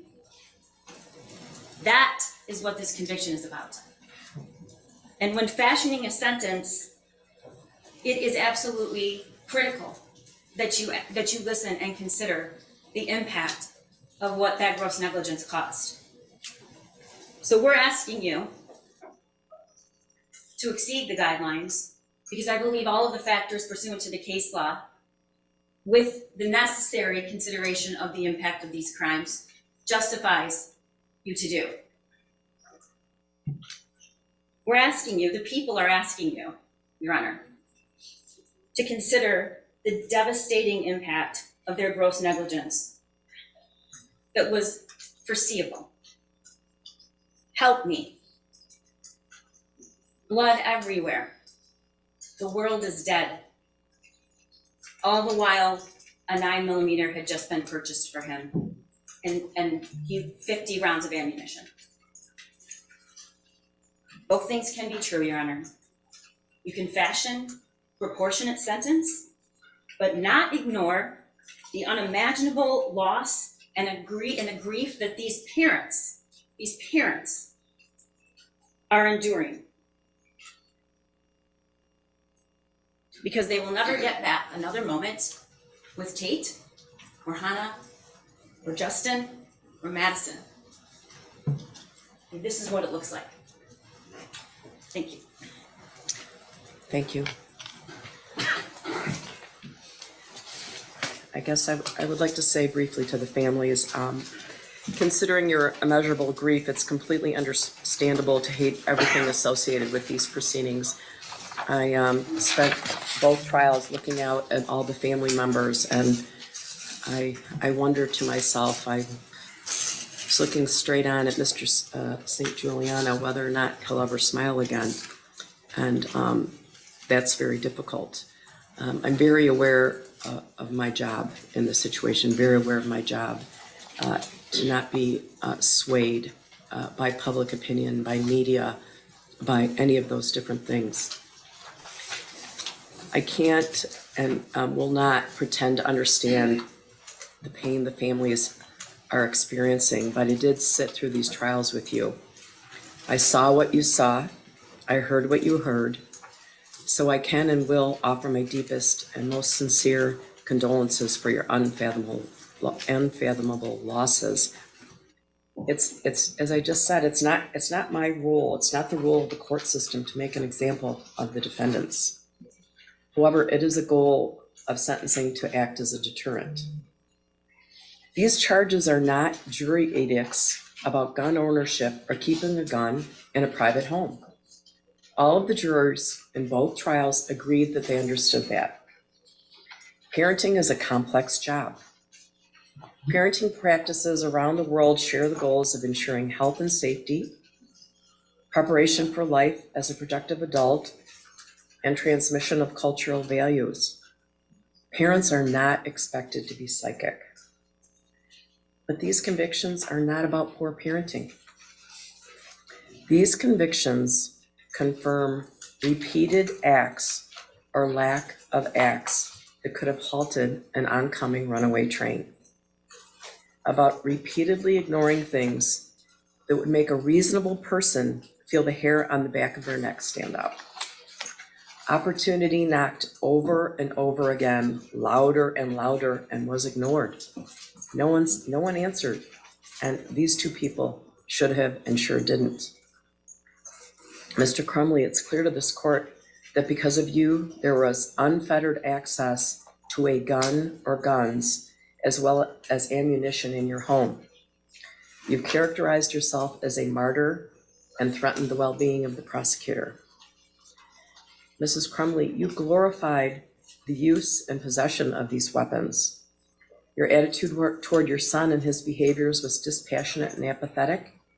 Your response to school staff after a 12-minute meeting was, "Are we done here?" During your trial, you announced that you wouldn't do anything different. I understand that that might have been misinterpreted, but it did cut the victims deep. Because of both of your actions and inaction, among many, many other things, the world is missing out on a top college university will miss out on Tate's star quality football skills. I met Raina, who's wise beyond her years, and she's told us that among many, many other things, the community will be denied Hannah's kindness, creativity, and sense of humor. Among many, many other things, the world will miss is Madison's kind and loving soul and the light that reflected her beauty both inside and out.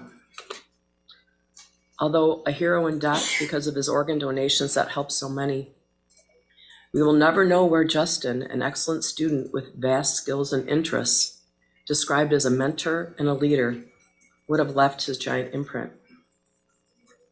The impact statements given here and the written statements provided to the court describe the cataclysmic impact the deaths of these children have had on their children.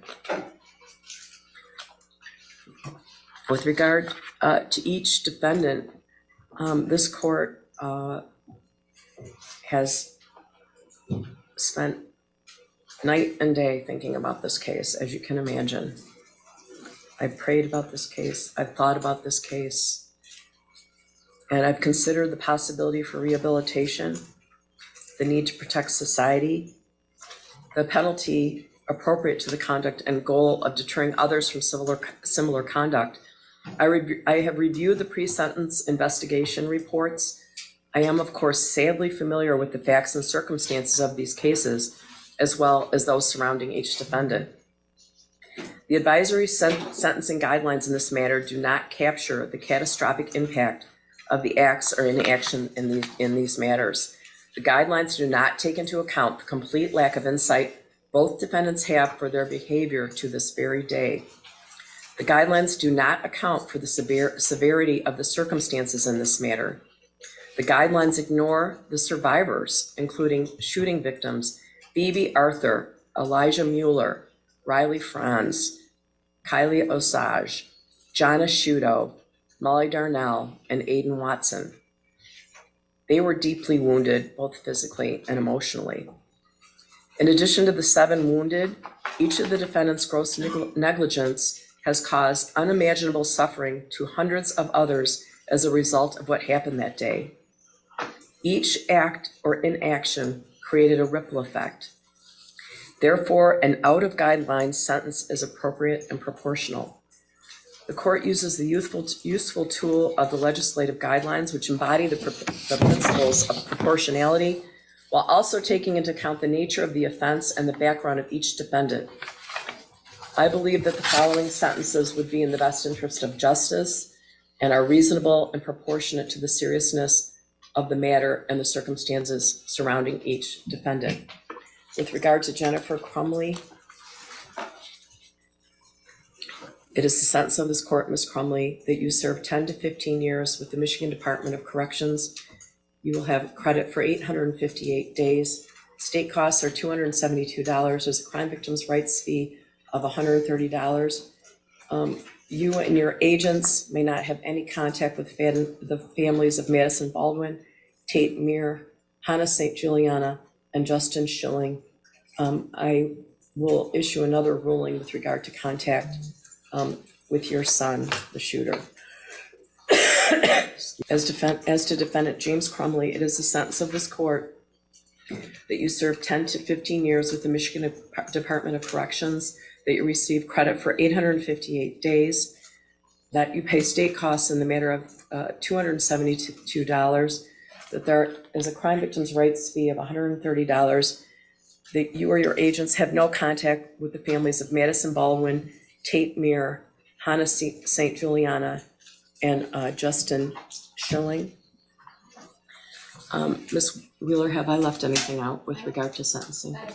No restitution has been requested by any of the families at this time, correct? That's correct. Thank you. I would like to advise both defendants that you are entitled to appellate review of your conviction and sentence, including that the sentence exceeds the guideline range.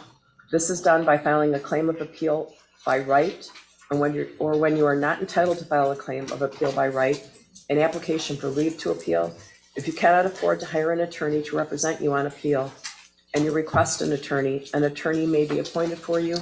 You may request an attorney by completing the request for appointment of attorney section of the form that will be provided for you, and by returning the form to this court or to the Michigan Assigned Counsel System at the address on the form. If you wish to preserve your automatic right to appeal, the form must be received within 42 days after sentencing. If you do not submit the form within 42 days from today, you may still file an application for leave to appeal if the form is received within 6 months after sentencing. Do each of the defendants acknowledge receipt of their appellate rights? James acknowledges receipt, Your Honor. He's completing the form as we speak. Your Honor, my plan is as well. Would the court like the forms here, or would you prefer us to? It doesn't matter either way. Okay. Either way. Thank you. Thank you. I'm going to ask that everyone remain seated while the defendants are taken out of the courtroom. I think they're going to finish their appellate rights. They are going to, Mr. Crumbley is going to finish his form, All Your right, Honor. we'll wait for that. Thank you, Your Honor. I would just ask that no one stand up. It makes the deputies nervous.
Sit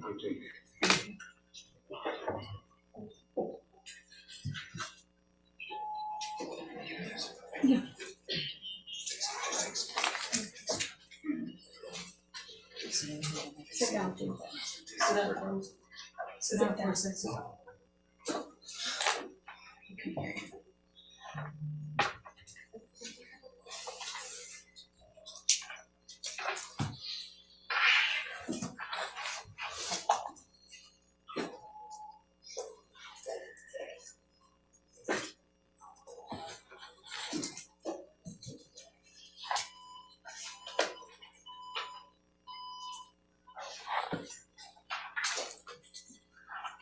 Yeah.